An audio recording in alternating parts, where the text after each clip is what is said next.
Good evening, my friend, and welcome. Tonight, I invite you to leave behind the familiar comforts of the modern world for a little while.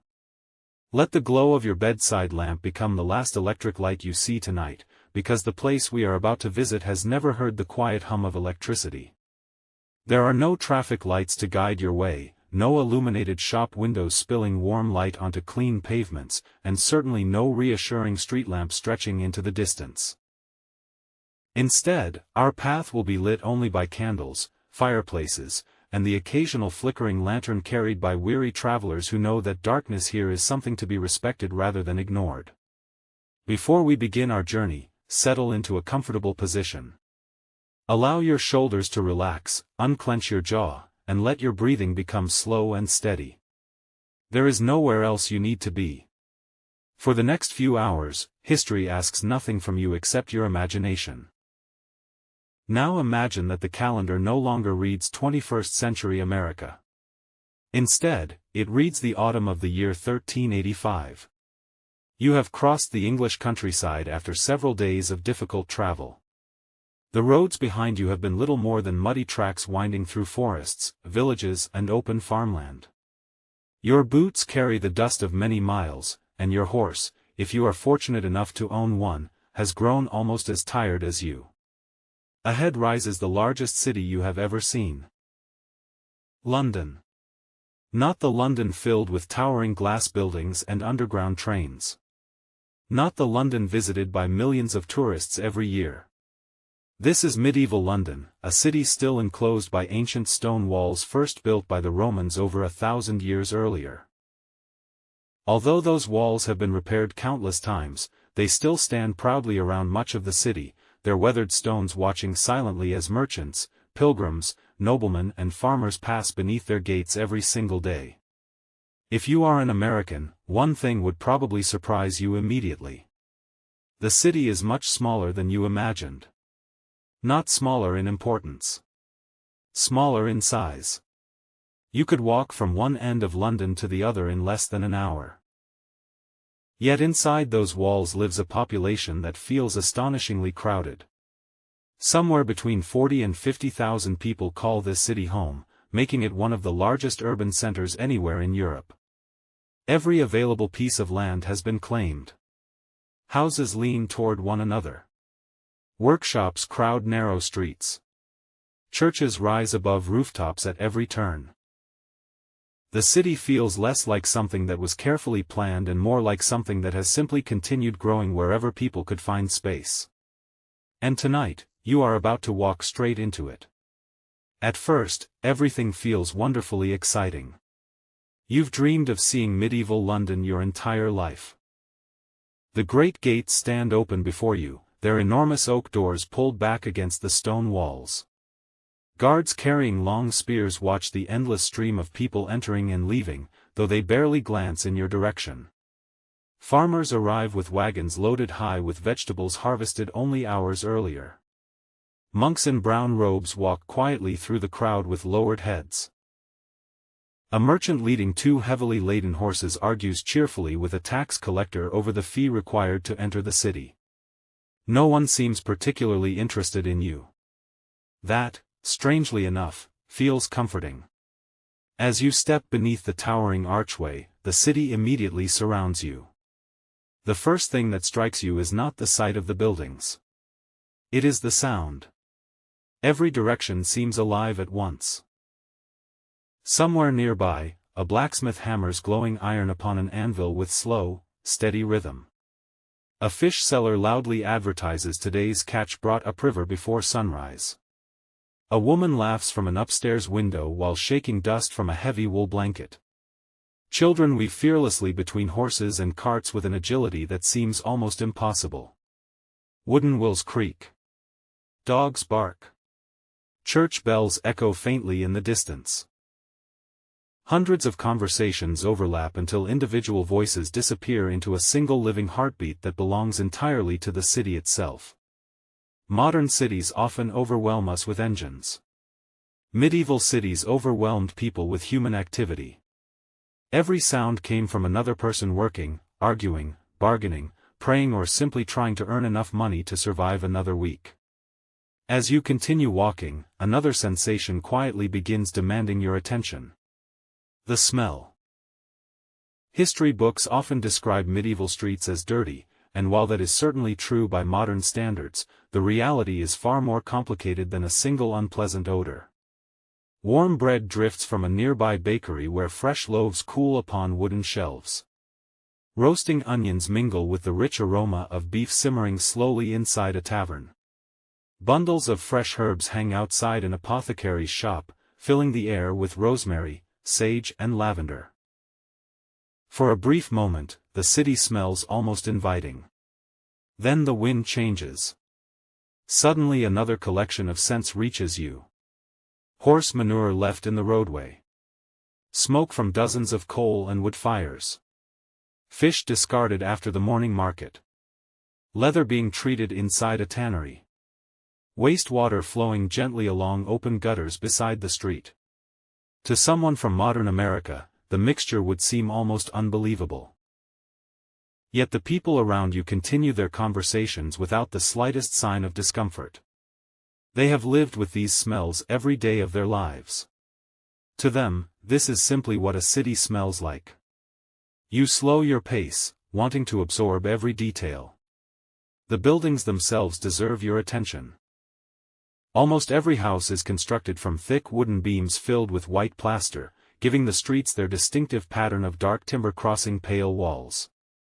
Many upper floors extend outward beyond the ground floor beneath them, creating extra living space above while leaving the streets below noticeably narrower. Looking upward, you notice something remarkable. In several places, houses on opposite sides of the street lean so close together that neighbors could almost shake hands through their upstairs windows. The sky appears only in narrow strips overhead. It feels strangely intimate. And just a little claustrophobic.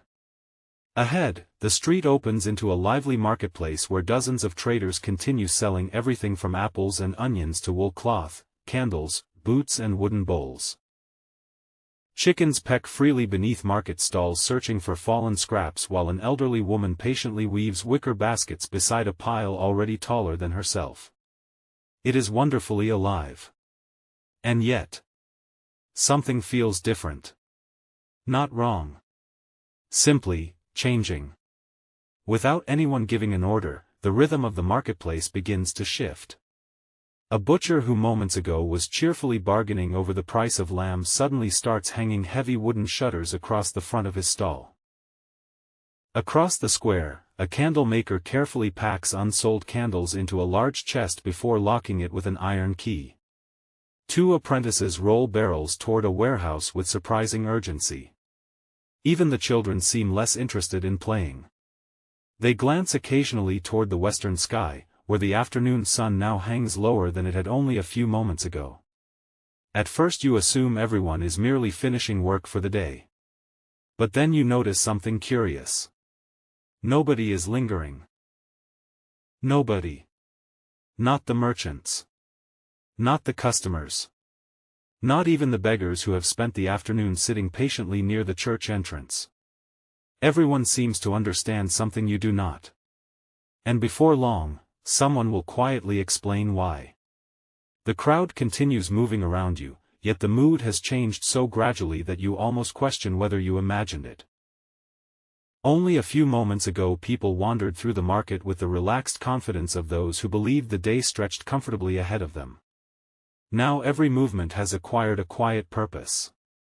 A woman carrying two baskets no longer pauses to admire bolts of cloth hanging outside a merchant's shop. Instead, she adjusts her shawl, lowers her head and continues walking. A cooper finishes loading barrels onto a wagon before urging his horse forward with unusual haste. Even the dogs that had been lazily sleeping beneath market tables now follow their owners toward home. If you had never visited a medieval city before, you might find the change rather puzzling. Nothing frightening has happened. There has been no shout, no alarm, no sign of danger. And yet everyone behaves as though an invisible signal has just been given. Curiosity gets the better of you. You step toward a baker whose shop still remains open. The warmth pouring from the oven spills pleasantly into the cool afternoon air. Fresh loaves rest upon long wooden shelves, their crusts golden and slightly cracked, filling the street with a comforting aroma that almost overpowers every less pleasant smell around them. A young apprentice, perhaps no older than 14, carries another basket of bread toward the doorway while dusting flour from his sleeves. The baker himself notices you studying the shelves. He smiles politely. "You've come a long way, by the look of those boots." His accent is different from yours, but his meaning is clear enough. "I have," you reply. "I was hoping to see the city before night." For just a moment, the baker's smile becomes something else. Not fear. Not concern. Recognition. "Then you'd best keep walking." He says it kindly. Almost casually. Yet there is enough certainty in his voice that you cannot help asking why. Instead of answering immediately, he wraps another loaf in a piece of cloth before handing it to an elderly customer. Only after the man disappears into the crowd does the baker lean slightly closer. "You're not from London." It isn't really a question. "No. I thought as much." He glances briefly toward the western sky before lowering his voice. "Find yourself an inn before the bells finish." You follow his gaze upward. The sun still shines. Surely there must be hours of daylight remaining. "The bells?" you ask. He nods once. "You'll hear them soon enough." Before you can ask another question, 2 customers arrive carrying empty baskets, and the conversation ends as quickly as it began. You continue walking. Now, however, you find yourself paying far more attention to the city than before. The baker was not frightened. He wasn't trying to sell you anything. He simply assumed that, like everyone else, you understood what happened when the bells began to ring.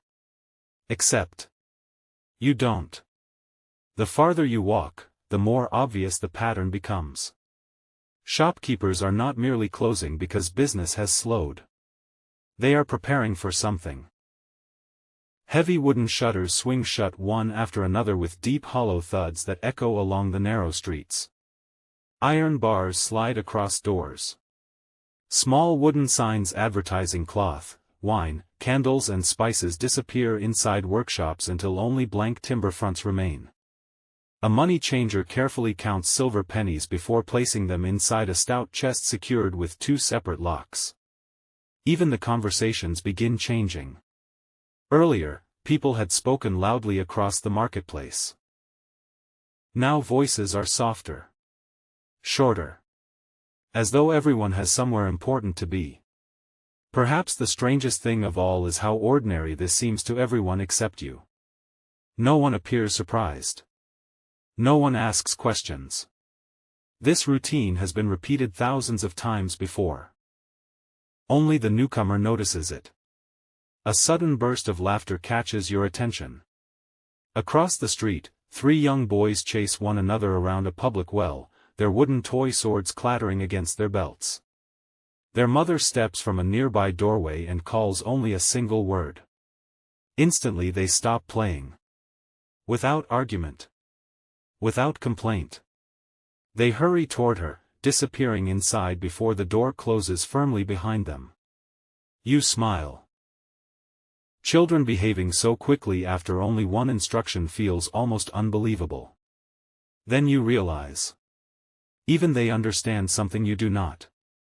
As you continue deeper into the city, the streets themselves begin changing character. The lively marketplace gives way to narrower lanes where houses lean even closer together. Here the sunlight struggles to reach the ground. Upper stories project so far above the road that long shadows stretch across the uneven earth even before evening has truly arrived. The road beneath your feet is not paved with smooth stone as a modern visitor might expect. Instead, it is a patchwork of compacted earth, loose gravel, scattered cobbles and deep wagon ruts left by countless carts. After rain these streets become seas of thick mud. Today they remain mostly dry, though fresh hoofprints cover almost every surface. A cart approaches from ahead.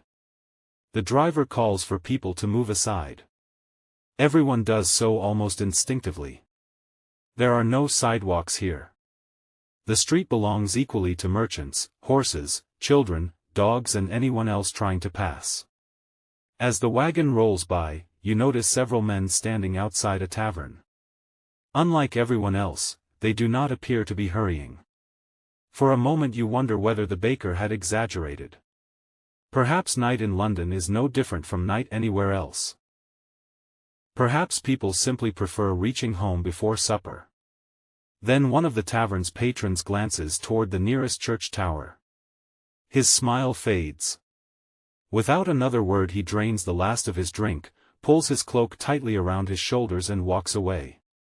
One by one, the others quietly follow. Within less than a minute the tavern doorway stands almost empty. The silence that follows feels strangely unsettling. And then, for the first time since entering the city, you hear it. A single bell. Deep. Slow. Resonant. Its sound rolls across the rooftops with remarkable power, lingering in the air long after the metal itself has stopped vibrating. Another answers from farther away. Then another. Soon the entire city seems to speak through its churches. The bells do not ring wildly. They ring patiently. Deliberately. As though reminding every soul within the walls that time is running shorter than they think. You stop walking for a moment, listening. The people around you do not. If anything, they walk even faster. Whatever those bells mean. They are not merely announcing the hour. They are announcing that medieval London is about to become a completely different city. And before long, you'll discover exactly why everyone fears being caught on these streets after they fall silent. The bells continue rolling across the city, one tower answering another until the sound seems to drift over every rooftop within London's ancient walls. Unlike the clocks that quietly mark the hours in modern cities, these bells are part of daily life itself. They announce prayer, mark important moments, warn of danger, and remind everyone that daylight is slipping away. To a visitor, they are beautiful. To the people who live here, they are a signal. You begin to notice that nobody pauses to admire them. Instead, the rhythm of the city subtly quickens. A merchant pulls the final bolt of cloth from his display, ties it with rough twine, and disappears inside his shop. Across the street, a woman carrying fresh vegetables balances her basket more carefully as she hurries home.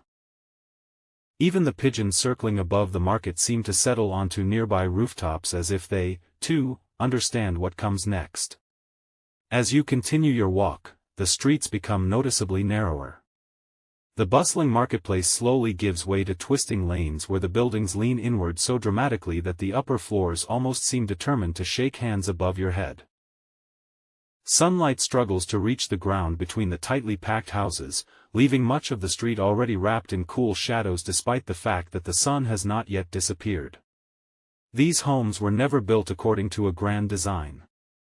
Each generation simply added another room, another floor, another timber beam wherever space allowed.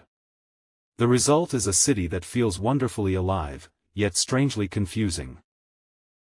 Every corner appears to lead into another maze of crooked alleyways, each one looking remarkably similar to the last. You quickly realize that if you became lost here after dark, finding your way again would be far more difficult than you first imagined. One particular alley catches your attention. It is barely wide enough for two people to pass comfortably, with rough timber walls rising on either side. Laundry hangs from ropes stretched overhead while rain barrels collect beneath sagging roofs. A cat darts silently between wooden crates before disappearing beneath a staircase. At first glance the alley seems perfectly harmless, almost peaceful, but there is something about it that causes an elderly man walking ahead of you to hesitate. Rather than taking the obvious shortcut, he chooses a much longer route around the next street. You glance back toward the alley, wondering what he saw that you did not.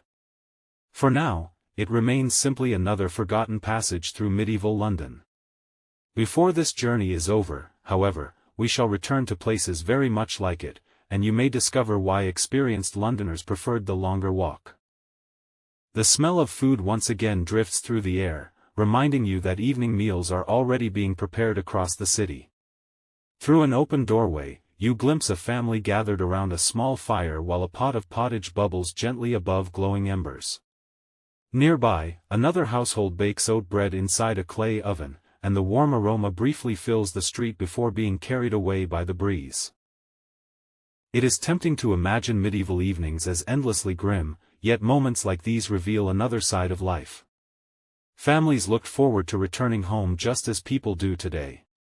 Children helped prepare supper, neighbors exchanged news before closing their doors, and tired craftsmen finally rested after long hours of labor. The approaching night was not frightening simply because darkness existed. It was frightening because everything familiar would soon retreat behind locked doors, leaving the streets to those with very different reasons for remaining outside. You pass a cooper's workshop where dozens of freshly made barrels stand neatly stacked against the wall. The craftsman himself is fastening the heavy wooden door while his apprentice struggles to lift the final barrel indoors. Their movements are quick but not hurried, practiced through years of repeating the same routine every evening. The apprentice notices you watching and smiles politely before glancing toward the nearest church tower. The older cooper follows his gaze, nods almost imperceptibly, and says, "Another few minutes." The young apprentice immediately redoubles his efforts. They never explain what will happen when those few minutes have passed, yet they clearly believe it important enough not to waste even a moment. Further ahead, the city begins changing in ways that have little to do with people. Wooden shutters close over windows one after another until entire rows of houses seem to withdraw from the street. The cheerful sounds of workshops gradually fade as hammers, saws, and spinning wheels fall silent. Smoke rising from hundreds of chimneys grows thicker against the cooling evening sky, creating a faint blue haze above the rooftops. Even the light itself changes. What had been warm golden sunshine only an hour ago now stretches into long shadows that creep steadily across the uneven road. You suddenly understand how quickly darkness must arrive in a city where the streets are already shaded by towering timber buildings. There will be no gentle transition from day to night. Once the sun slips below the horizon, many of these lanes will become almost completely black.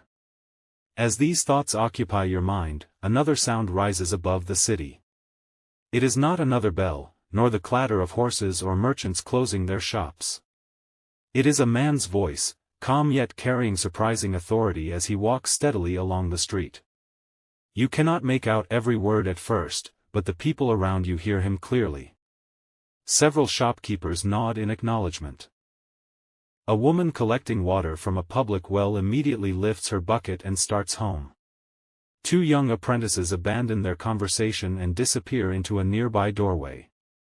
Whoever this man is, he requires no badge of office to command attention. His voice alone is enough.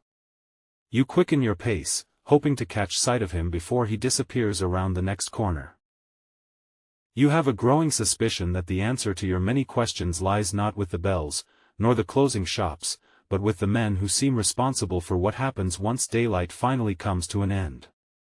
And as you turn into the next narrow street, you catch your first clear glimpse of one of London's evening watchmen, carrying nothing more remarkable than a wooden staff and an unlit lantern, yet somehow commanding the quiet respect of everyone he passes. Before long, you'll discover why even the most honest traveler hoped never to give him a reason to stop and ask a simple question after nightfall. The bells continue rolling across the city, one tower answering another until the sound seems to drift over every rooftop within London's ancient walls. Unlike the clocks that quietly mark the hours in modern cities, these bells are part of daily life itself. They announce prayer, mark important moments, warn of danger, and remind everyone that daylight is slipping away. To a visitor, they are beautiful. To the people who live here, they are a signal. You begin to notice that nobody pauses to admire them. Instead, the rhythm of the city subtly quickens. A merchant pulls the final bolt of cloth from his display, ties it with rough twine, and disappears inside his shop. Across the street, a woman carrying fresh vegetables balances her basket more carefully as she hurries home. Even the pigeons circling above the market seem to settle onto nearby rooftops as if they, too, understand what comes next. As you continue your walk, the streets become noticeably narrower. The bustling marketplace slowly gives way to twisting lanes where the buildings lean inward so dramatically that the upper floors almost seem determined to shake hands above your head. Sunlight struggles to reach the ground between the tightly packed houses, leaving much of the street already wrapped in cool shadows despite the fact that the sun has not yet disappeared. These homes were never built according to a grand design. Each generation simply added another room, another floor, another timber beam wherever space allowed. The result is a city that feels wonderfully alive, yet strangely confusing. Every corner appears to lead into another maze of crooked alleyways, each one looking remarkably similar to the last. You quickly realize that if you became lost here after dark, finding your way again would be far more difficult than you first imagined. One particular alley catches your attention. It is barely wide enough for two people to pass comfortably, with rough timber walls rising on either side. Laundry hangs from ropes stretched overhead while rain barrels collect beneath sagging roofs. A cat darts silently between wooden crates before disappearing beneath a staircase. At first glance the alley seems perfectly harmless, almost peaceful, but there is something about it that causes an elderly man walking ahead of you to hesitate. Rather than taking the obvious shortcut, he chooses a much longer route around the next street. You glance back toward the alley, wondering what he saw that you did not. For now, it remains simply another forgotten passage through medieval London. Before this journey is over, however, we shall return to places very much like it, and you may discover why experienced Londoners preferred the longer walk. The smell of food once again drifts through the air, reminding you that evening meals are already being prepared across the city. Through an open doorway, you glimpse a family gathered around a small fire while a pot of pottage bubbles gently above glowing embers. Nearby, another household bakes oat bread inside a clay oven, and the warm aroma briefly fills the street before being carried away by the breeze. It is tempting to imagine medieval evenings as endlessly grim, yet moments like these reveal another side of life. Families looked forward to returning home just as people do today. Children helped prepare supper, neighbors exchanged news before closing their doors, and tired craftsmen finally rested after long hours of labor. The approaching night was not frightening simply because darkness existed. It was frightening because everything familiar would soon retreat behind locked doors, leaving the streets to those with very different reasons for remaining outside. You pass a cooper's workshop where dozens of freshly made barrels stand neatly stacked against the wall. The craftsman himself is fastening the heavy wooden door while his apprentice struggles to lift the final barrel indoors. Their movements are quick but not hurried, practiced through years of repeating the same routine every evening.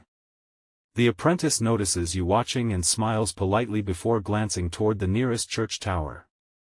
The older cooper follows his gaze, nods almost imperceptibly, and says, "Another few minutes." The young apprentice immediately redoubles his efforts.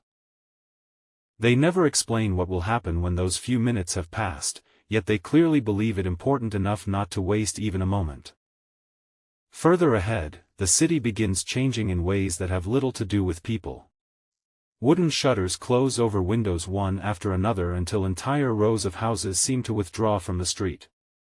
The cheerful sounds of workshops gradually fade as hammers, saws, and spinning wheels fall silent. Smoke rising from hundreds of chimneys grows thicker against the cooling evening sky, creating a faint blue haze above the rooftops. Even the light itself changes. What had been warm golden sunshine only an hour ago now stretches into long shadows that creep steadily across the uneven road. You suddenly understand how quickly darkness must arrive in a city where the streets are already shaded by towering timber buildings. There will be no gentle transition from day to night. Once the sun slips below the horizon, many of these lanes will become almost completely black. As these thoughts occupy your mind, another sound rises above the city. It is not another bell, nor the clatter of horses or merchants closing their shops. It is a man's voice, calm yet carrying surprising authority as he walks steadily along the street. You cannot make out every word at first, but the people around you hear him clearly. Several shopkeepers nod in acknowledgement. A woman collecting water from a public well immediately lifts her bucket and starts home.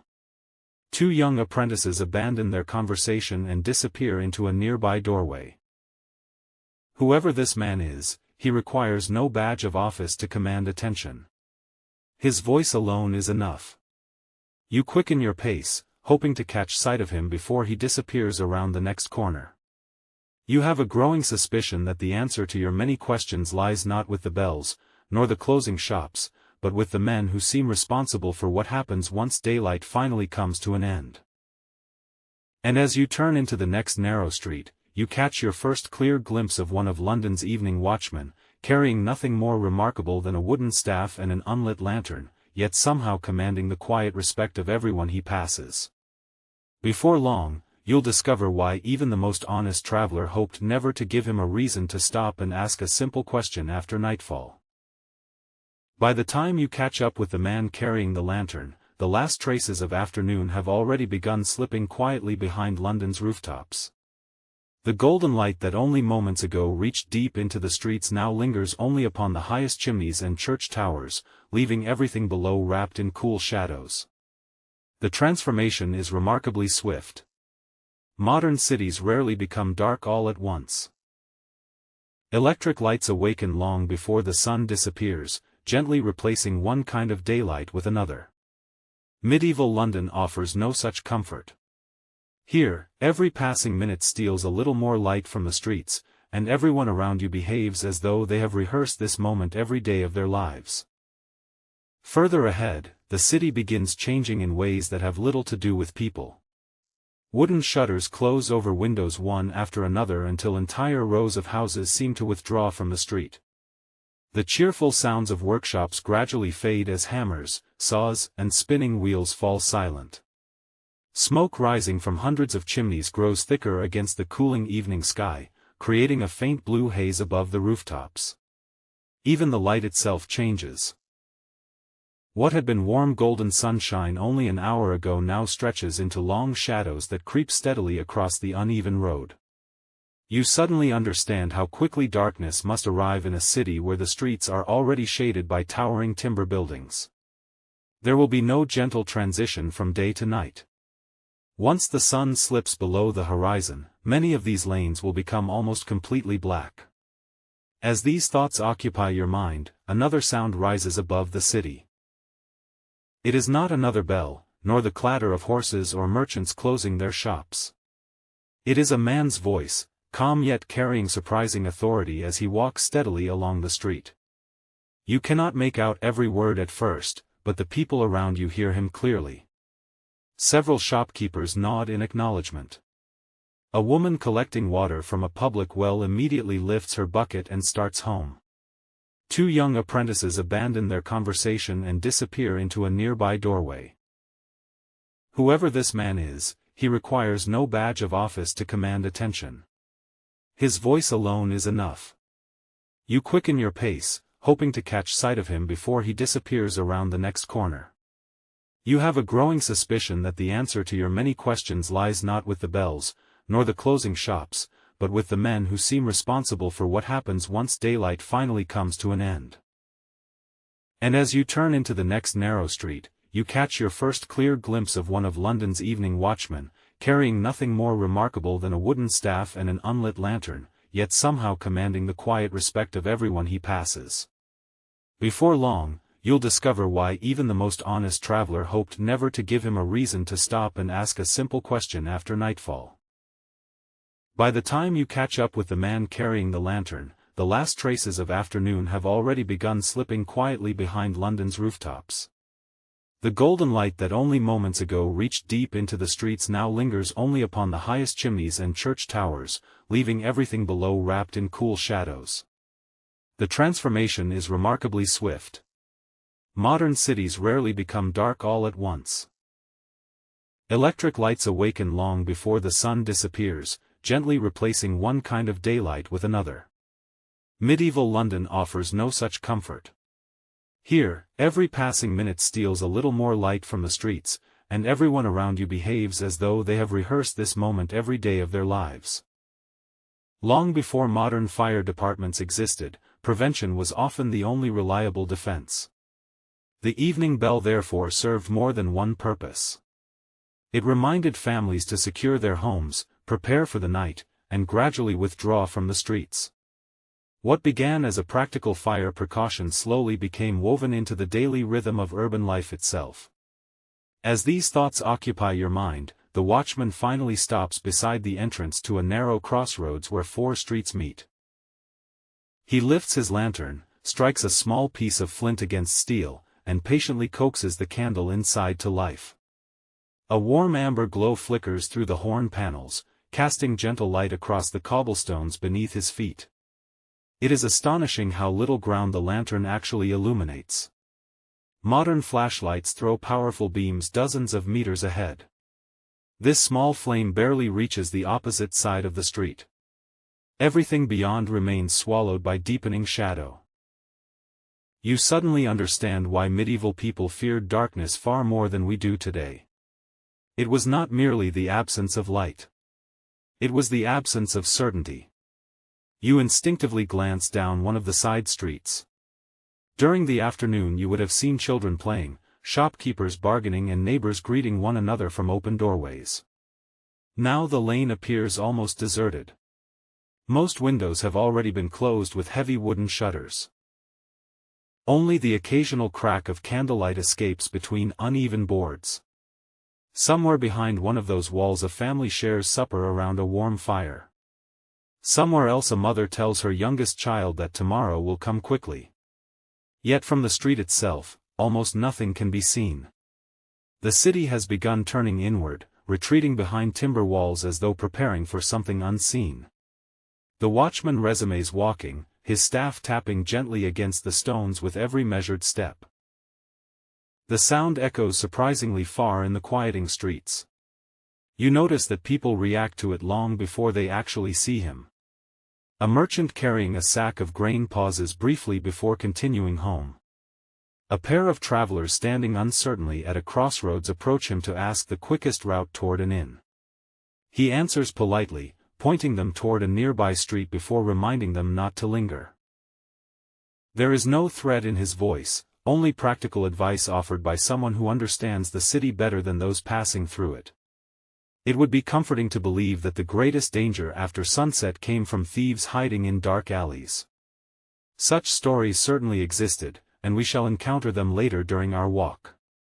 Yet surprisingly, many honest travelers worried just as much about becoming lost. Medieval London possessed no neatly numbered addresses, no illuminated street signs, and very few landmarks visible once darkness settled over the rooftops. Streets twisted unpredictably, changing names from one short section to the next. A wrong turn taken after sunset could leave even experienced visitors wandering unfamiliar lanes while precious hours slipped away. The city did not have to be hostile to become frightening. Confusion alone could be enough. As the evening deepens, another bell sounds somewhere beyond the rooftops, softer than before yet somehow more solemn. This time far fewer voices answer it. Most of the city has already disappeared indoors. The spaces between footsteps grow longer. Conversations become isolated rather than constant. Even the horses pulling the final wagons through the street seem eager to reach their stables before true darkness arrives. London is not asleep. Not yet. But it is unmistakably preparing for the night. And before long, you are about to discover that the people who remain outside after everyone else has gone home often have reasons far more complicated than simply being late. The farther you follow the watchman, the more the city seems to divide itself into two entirely different worlds. Behind thick oak doors and shuttered windows, families settle into the comforting rhythm of the evening meal. Through the occasional gap in a wooden shutter, you catch brief glimpses of ordinary life unfolding beyond the street. A father removes his boots beside the fire while his children eagerly tear pieces from a fresh loaf of rye bread. An elderly woman stirs a pot of barley pottage as her grandson places another log upon the hearth. Somewhere upstairs, someone begins singing a quiet hymn that drifts gently through the timber walls before disappearing into the cool evening air. It is a peaceful picture, one that could almost make you forget where you are. Yet the moment you return your attention to the street itself, that feeling fades. Outside, the city grows emptier with every passing minute, and the silence that replaces the day's cheerful bustle feels strangely unnatural. It is at moments like this that modern expectations can quietly mislead us. We often imagine medieval cities as places that never slept, where taverns remained crowded until dawn and merchants worked whenever customers appeared. The reality was rather different. Without electric lighting, every activity depended upon daylight or expensive candlelight. Most ordinary people simply could not afford to waste candles after sunset, especially during the long winter months when darkness arrived early and lingered until well after breakfast the following morning. A single tallow candle might burn for only a few hours, producing more smoke than light, while beeswax candles, cleaner and brighter, were costly enough that many households reserved them for churches or wealthy families. Darkness, therefore, was not merely an inconvenience. It shaped the daily schedule of an entire civilization.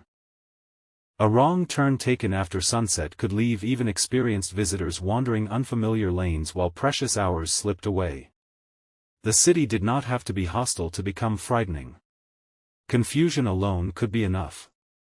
As the evening deepens, another bell sounds somewhere beyond the rooftops, softer than before yet somehow more solemn. This time far fewer voices answer it. Most of the city has already disappeared indoors. The spaces between footsteps grow longer. Conversations become isolated rather than constant. Even the horses pulling the final wagons through the street seem eager to reach their stables before true darkness arrives. London is not asleep. Not yet. But it is unmistakably preparing for the night. And before long, you are about to discover that the people who remain outside after everyone else has gone home often have reasons far more complicated than simply being late. The farther you follow the watchman, the more the city seems to divide itself into two entirely different worlds. Behind thick oak doors and shuttered windows, families settle into the comforting rhythm of the evening meal. Through the occasional gap in a wooden shutter, you catch brief glimpses of ordinary life unfolding beyond the street. A father removes his boots beside the fire while his children eagerly tear pieces from a fresh loaf of rye bread. An elderly woman stirs a pot of barley pottage as her grandson places another log upon the hearth. Somewhere upstairs, someone begins singing a quiet hymn that drifts gently through the timber walls before disappearing into the cool evening air. It is a peaceful picture, one that could almost make you forget where you are. Yet the moment you return your attention to the street itself, that feeling fades. Outside, the city grows emptier with every passing minute, and the silence that replaces the day's cheerful bustle feels strangely unnatural. It is at moments like this that modern expectations can quietly mislead us.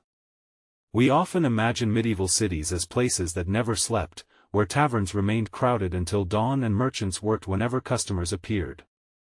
The reality was rather different. Without electric lighting, every activity depended upon daylight or expensive candlelight. Most ordinary people simply could not afford to waste candles after sunset, especially during the long winter months when darkness arrived early and lingered until well after breakfast the following morning. A single tallow candle might burn for only a few hours, producing more smoke than light, while beeswax candles, cleaner and brighter, were costly enough that many households reserved them for churches or wealthy families. Darkness, therefore, was not merely an inconvenience. It shaped the daily schedule of an entire civilization. Every doorway begins to resemble the last. Even lifelong residents occasionally found themselves taking a wrong turn. As though determined to prove the watchman's point, the city begins revealing just how quickly familiar places can change. You pass once more by the small marketplace where you had admired the bustling crowds earlier that afternoon. It is almost unrecognizable now. The colorful awnings have disappeared. Wooden stalls stand empty like silent skeletons. Loose straw tumbles gently across the open square as a cool breeze slips between the buildings. Only a few abandoned cabbage leaves remain where busy merchants had argued cheerfully over prices only hours before. It is difficult to believe that this quiet place and the lively marketplace you entered are one and the same. Then, from somewhere beyond the rooftops, another sound reaches your ears. Not laughter. Not conversation. Not the ringing of bells. It is a sharp whistle, brief and deliberate. The watchman immediately pauses. A second whistle answers from farther away. Then silence returns. You glance toward him, expecting alarm, but his expression remains perfectly calm. Whatever those whistles mean, they are neither unusual nor unexpected. They are simply part of the city's nightly rhythm, understood by those who patrol its streets long after everyone else has gone to bed. You have just witnessed the beginning of a system that keeps medieval London connected after darkness falls. Before long, you'll discover who is exchanging those signals, why they matter, and how a simple whistle echoing through the night could sometimes mean the difference between a peaceful evening and a desperate chase through streets where almost no one wanted to be found. The watchman notices your curiosity but offers no immediate explanation. Instead, he resumes his slow, deliberate pace, allowing the soft glow of his lantern to dance across the uneven cobblestones. The whistle you heard only moments ago seems to have dissolved back into the silence, yet its brief interruption has changed the atmosphere entirely. You realize that although the streets appear empty, they are by no means abandoned. There are people here, just not the people you would have expected. The city has quietly exchanged one population for another. The merchants, craftsmen and families have disappeared behind locked doors, leaving the night to those whose work only begins after sunset. A faint breeze drifts through the narrow lane, carrying with it the scent of damp timber and wood smoke. Somewhere nearby, a horse stamps impatiently inside a stable, followed by the muffled sound of someone calming the animal before closing the heavy door once more. A church bell rings again, but this time only once, its deep note fading slowly into the evening air. The silence that follows is unlike anything you have experienced in a modern city. There are no distant engines, no aircraft overhead, no steady hum of electricity. Even the wind seems louder here, brushing gently against wooden signs that creak softly above deserted shopfronts. As your eyes gradually adjust to the fading light, details that had escaped your attention during the afternoon begin revealing themselves. Iron rings fixed into stone walls for tethering horses. Deep grooves worn into the road by generations of wagon wheels. Small carved saints watching silently from niches above doorways. Tiny windows set high into the upper floors of houses, designed more for ventilation than for letting in light. Every building seems to carry the marks of countless lives lived before this evening, each beam darkened by decades of smoke, each doorway polished smooth by thousands of hands pushing it open. The watchman eventually slows near a narrow bridge crossing a shallow stream that disappears beneath the surrounding buildings. You had not even noticed the water until now. In medieval London, many small waterways flowed openly through parts of the city before eventually joining the River Thames. During daylight they served practical purposes, providing water for craftsmen, carrying away waste and supplying nearby workshops. After dark they became something entirely different. The water reflects almost no light at all, appearing instead as a strip of moving darkness cutting silently through the city. The watchman rests one hand upon the wooden railing and glances downstream before speaking again. "You learn more by listening than looking," he says quietly. At first, the advice seems rather puzzling. Surely seeing danger would be more useful than hearing it. Yet you decide to follow his suggestion. You stand completely still. Gradually, sounds that had blended together begin separating into individual voices. Somewhere to your left, a dog barks twice before falling silent. Far ahead, a heavy door closes with a dull thud. A church choir finishes evening prayers, the final notes drifting gently across the rooftops before disappearing into the night. You hear footsteps approaching from another street long before you see the traveler carrying the lantern. The gentle splash of water beneath the bridge suddenly seems surprisingly loud. In a city without engines or machinery, every small sound becomes meaningful.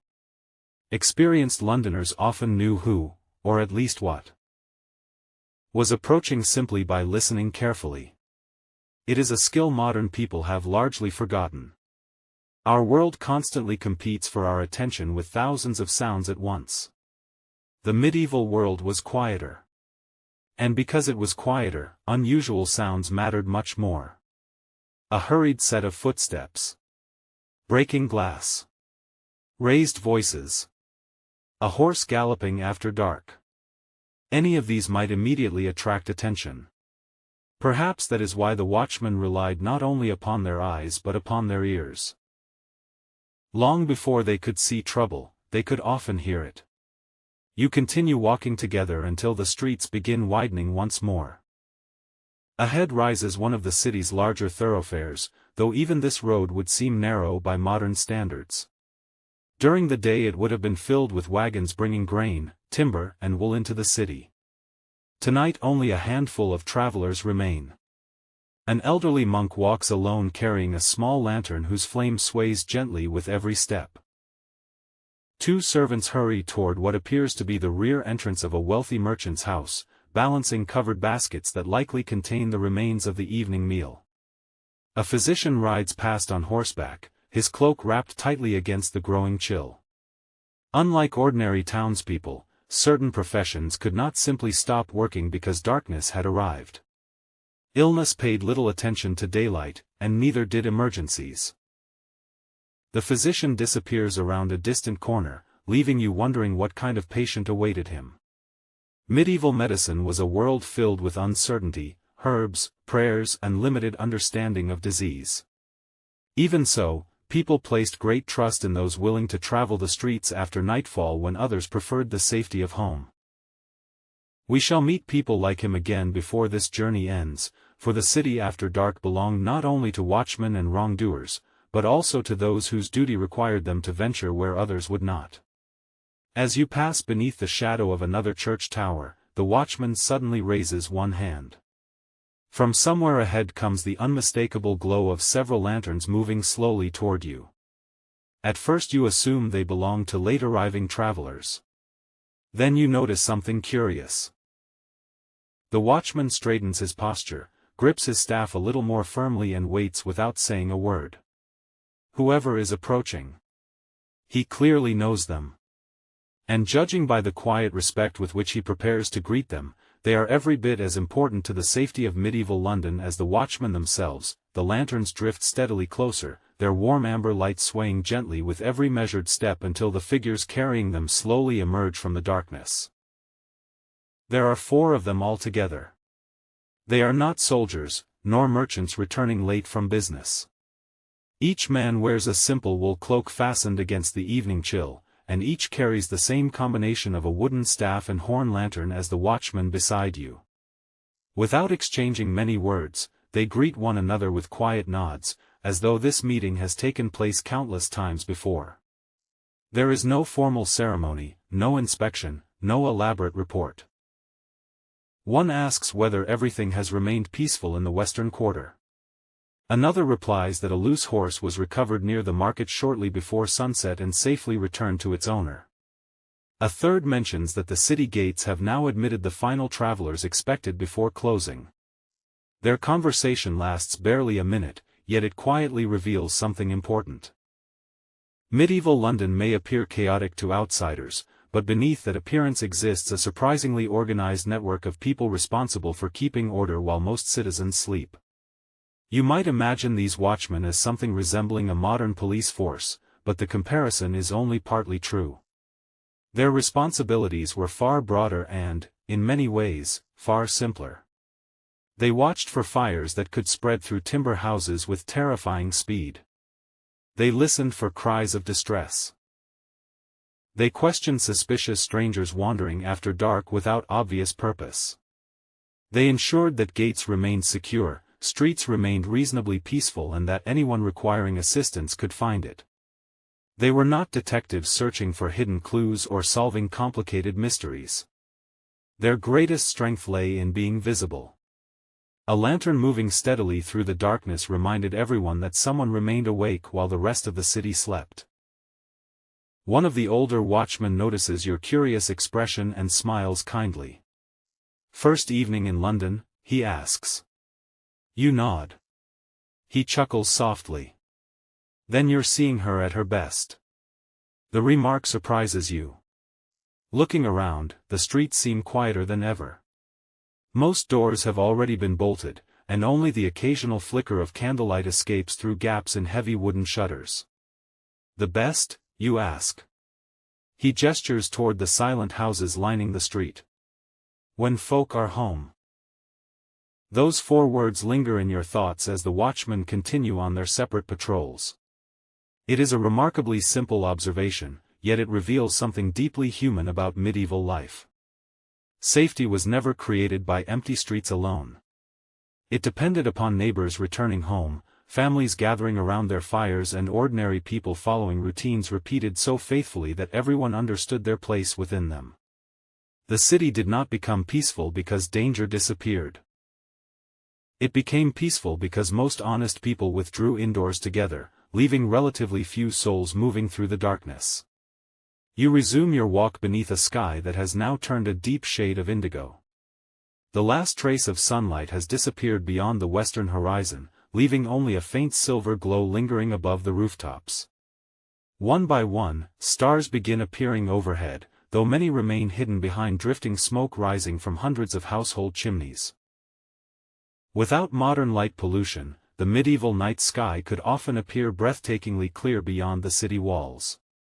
Inside London, however, the haze of wood smoke softened the heavens, creating a dim canopy above the sleeping city. Your lantern-bearing companion pauses beside a crossroads and points toward a narrow lane that seems almost completely swallowed by darkness. "During the day," he says quietly, "that road leads to nothing more interesting than a cooper's yard and 2 bakeries." You peer into the blackness. It is impossible to see more than a few yards. "And now?" He waits a moment before answering. "Now, it leads wherever your imagination says it does." It is an answer both poetic and practical. Darkness transforms familiar places. The ordinary becomes uncertain simply because the eye can no longer confirm what lies ahead. A pile of firewood may resemble a crouching figure. A hanging sign may sway just enough to startle an unsuspecting traveler. A harmless cat crossing the road may sound remarkably like hurried footsteps echoing behind you. Medieval people understood this well. They knew that fear often grew not from what actually existed, but from what could no longer be seen. As you stand there listening, another sound reaches your ears. Footsteps. Not the steady, confident pace of a watchman. Not the heavy boots of a laborer. These are lighter. Quicker. Someone is running. The sound approaches rapidly through the darkness before suddenly stopping somewhere beyond the next corner. Both you and the watchman remain perfectly still. He neither raises his lantern nor rushes forward. Instead, he simply listens. For several long moments. Nothing. Then, from somewhere unseen, comes the faint, nervous laugh of a young voice followed by another. 2 boys, no older than 15, emerge sheepishly into the lantern light carrying small bundles beneath their arms. Their faces flush with embarrassment as they realize they have startled the watchman. "Easy now," he says with a smile rather than a scolding. "Your mothers will be wondering where you've got to." The boys quickly explain that they have been helping unload sacks of grain at a nearby warehouse and lost track of time. The watchman listens patiently before pointing them toward the quickest route home. "Straight there," he says. "No stopping." They thank him sincerely before disappearing into the night at a considerably slower pace than before. As their footsteps fade into the distance, you find yourself smiling. It is not the encounter you expected.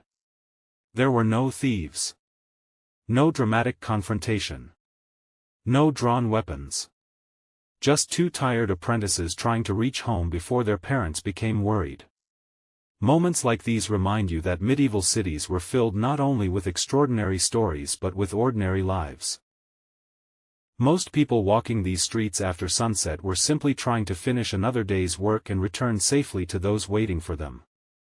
Yet the watchman does not continue walking immediately. Instead, his gaze shifts toward the eastern edge of the city where a heavier darkness now blankets the rooftops. "There are others," he says quietly. He doesn't elaborate. He doesn't need to. Something in his voice tells you he is no longer speaking about late apprentices or hard-working merchants. There are indeed others who emerge only after honest citizens have gone indoors. And before this night is over, your path is destined to cross theirs. The watchman resumes walking, though his pace has slowed almost imperceptibly. It is not because he is tired. Rather, it is the pace of a man who has learned that the night rewards patience. During the day, London belongs to people in a hurry. Merchants race to secure the best customers, apprentices dash between workshops carrying messages, and carts rattle endlessly through the crowded streets. At night, haste becomes a liability. A careless step into a muddy rut could leave you flat on the ground. Turning the wrong corner might lead you farther from your destination than you realize. Even speaking too loudly could attract attention you never intended to invite. The city seems to encourage slower movements, quieter voices and sharper senses. As you follow him, you begin noticing small details that would have escaped you entirely during daylight. Tiny pools of rainwater still rest between uneven stones, perfectly reflecting the glow of nearby lanterns. Wooden signs hanging above taverns sway gently in the evening breeze, their rusty iron chains producing a faint metallic creak every few seconds. Somewhere overhead, unseen pigeons shuffle beneath roof tiles before settling once more into silence. Every sound feels isolated now, no longer hidden beneath the constant noise of the daytime crowd. It is almost as though the city has become a vast cathedral where every whisper carries farther than expected. The road gradually slopes downward until, almost without realizing it, you find yourself approaching one of the busiest parts of medieval London. Even in the fading light you can smell the river long before you see it. The Thames possesses an unmistakable scent, a mixture of fresh water, damp timber, fishing boats, mud and the countless activities that depend upon its steady current. For centuries it has been London's greatest highway, carrying merchants, pilgrims, soldiers and supplies into the heart of the kingdom. During daylight its banks bustle with cranes unloading cargo, ferrymen shouting for passengers and laborers rolling barrels toward nearby warehouses. Tonight, however, the river feels altogether different. When you finally reach the embankment, the sight before you is unexpectedly peaceful. The broad surface of the Thames reflects only scattered points of lantern light from moored boats gently rocking upon the dark water. Their ropes creak softly against weathered wooden posts while the slow current carries ripples toward the sea. Across the river, a handful of distant lights shimmer faintly before disappearing behind drifting mist. It is difficult to imagine that this same waterway serves as the lifeblood of one of Europe's greatest cities. At this hour it feels almost forgotten. The watchman pauses beside the river wall and rests both hands upon the top of his staff. Most strangers think the streets are the dangerous part, he says quietly. You wait for him to continue. They forget about the water. Your eyes drift once more toward the Thames. By daylight, the river would appear broad but manageable. Tonight it seems endless. The current is almost invisible except where moonlight briefly catches its surface. There are no brightly illuminated bridges stretching confidently across the darkness. No safety railings marked with reflective paint. Only ancient stone, black water and uncertainty. It becomes immediately clear why even experienced Londoners treated the river with caution after sunset. One careless step along a slippery wharf could end a journey before anyone even realized a traveler had disappeared. For a few moments neither of you speaks. Instead, you simply listen. Somewhere farther downstream comes the hollow knock of wood against wood as two boats gently drift together before separating again. A gull cries once before vanishing into the darkness. Beyond that, almost nothing.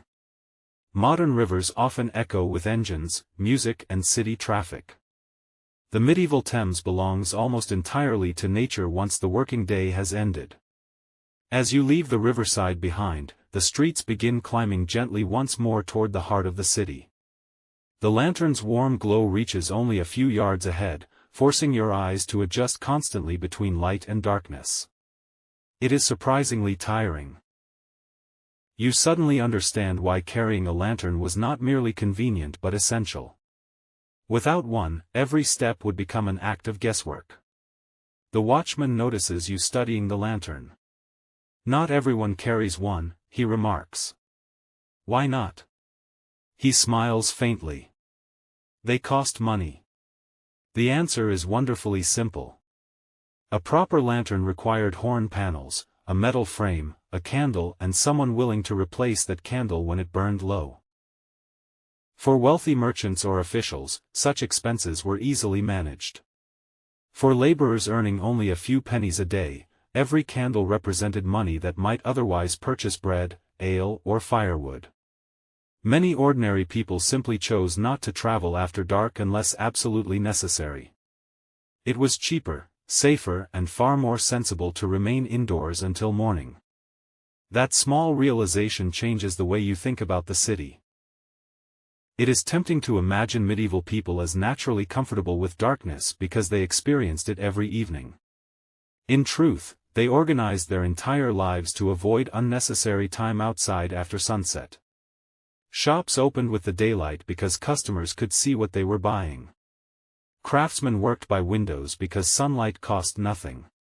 Families gathered around the hearth because it provided both warmth and the day's brightest source of light. Night was not another opportunity to continue living as before. It marked the beginning of an entirely different rhythm. Ahead, a large timber gate blocks the entrance to one of the city's smaller side streets. Two men secure it with a heavy iron chain while another checks the lock using a key nearly the length of his forearm. The process is unhurried but deliberate. Once fastened, the gate will remain closed until morning unless extraordinary circumstances require it to be opened. You had never imagined that individual streets could be closed in such a manner, yet in parts of medieval London this offered another layer of protection for the people living beyond them. The watchman nods approvingly toward the men finishing their work. Good neighbors, he says. The phrase stays with you. Not good guards. Not good soldiers. Good neighbors. It reminds you that much of medieval London's security depended less upon distant authorities and more upon ordinary people watching over one another. Families recognized unfamiliar faces. Shopkeepers noticed when someone lingered too long outside a closed workshop. Neighbors listened for unusual sounds during the night. Communities protected themselves because they understood that help might not arrive immediately. As you continue deeper into the darkness, the city feels quieter than ever before.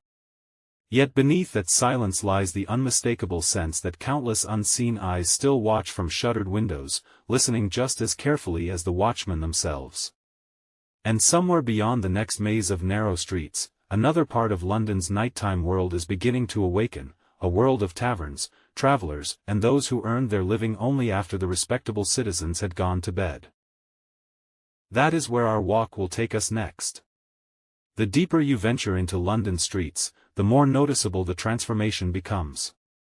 Only a short while ago the city had felt almost impossibly crowded, every lane overflowing with merchants bargaining over cloth, apprentices weaving through the crowds with bundles balanced on their shoulders, blacksmiths striking glowing iron, and farmers guiding stubborn carts toward the marketplaces.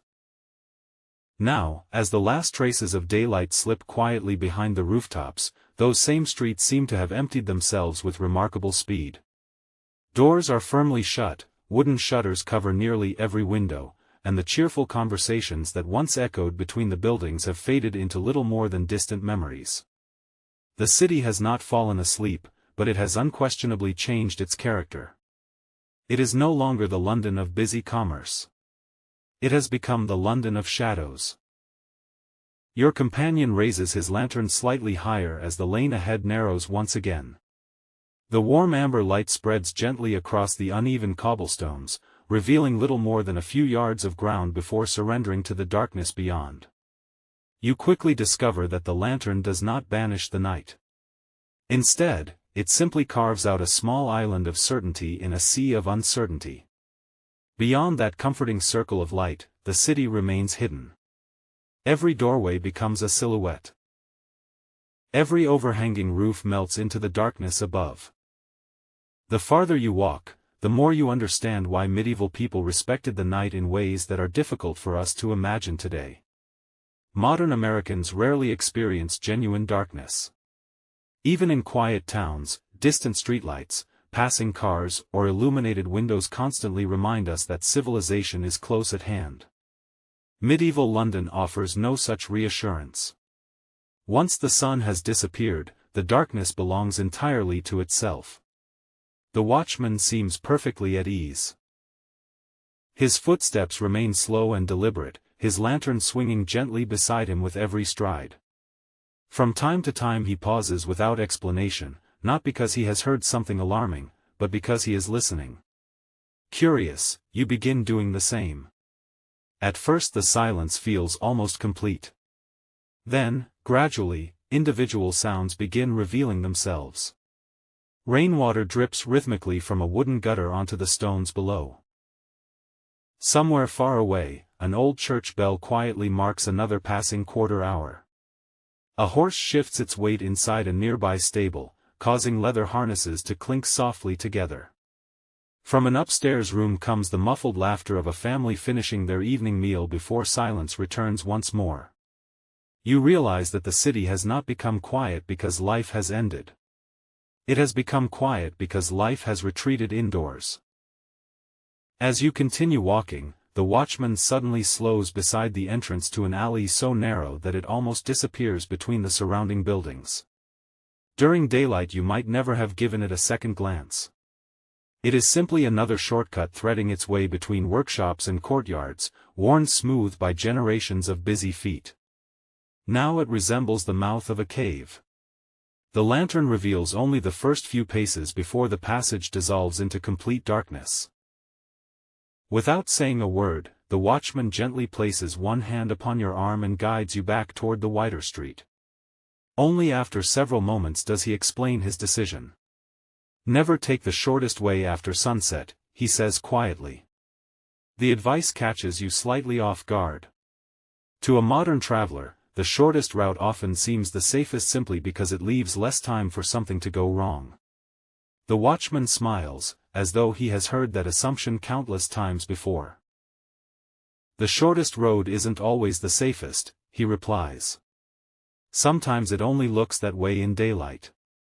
His words linger in your thoughts as you glance once more toward the darkened alley. During the afternoon it would have carried servants delivering bread, apprentices fetching supplies, and children racing each other home before supper. There is nothing inherently dangerous about the place itself. Yet once darkness falls, everything changes. The walls that offered shelter from the wind now block what little moonlight remains. The twists in the passage conceal anyone standing only a few yards ahead. More importantly, they conceal you from everyone else. It is easy to imagine that every dark alley in medieval London concealed robbers waiting patiently for unsuspecting strangers.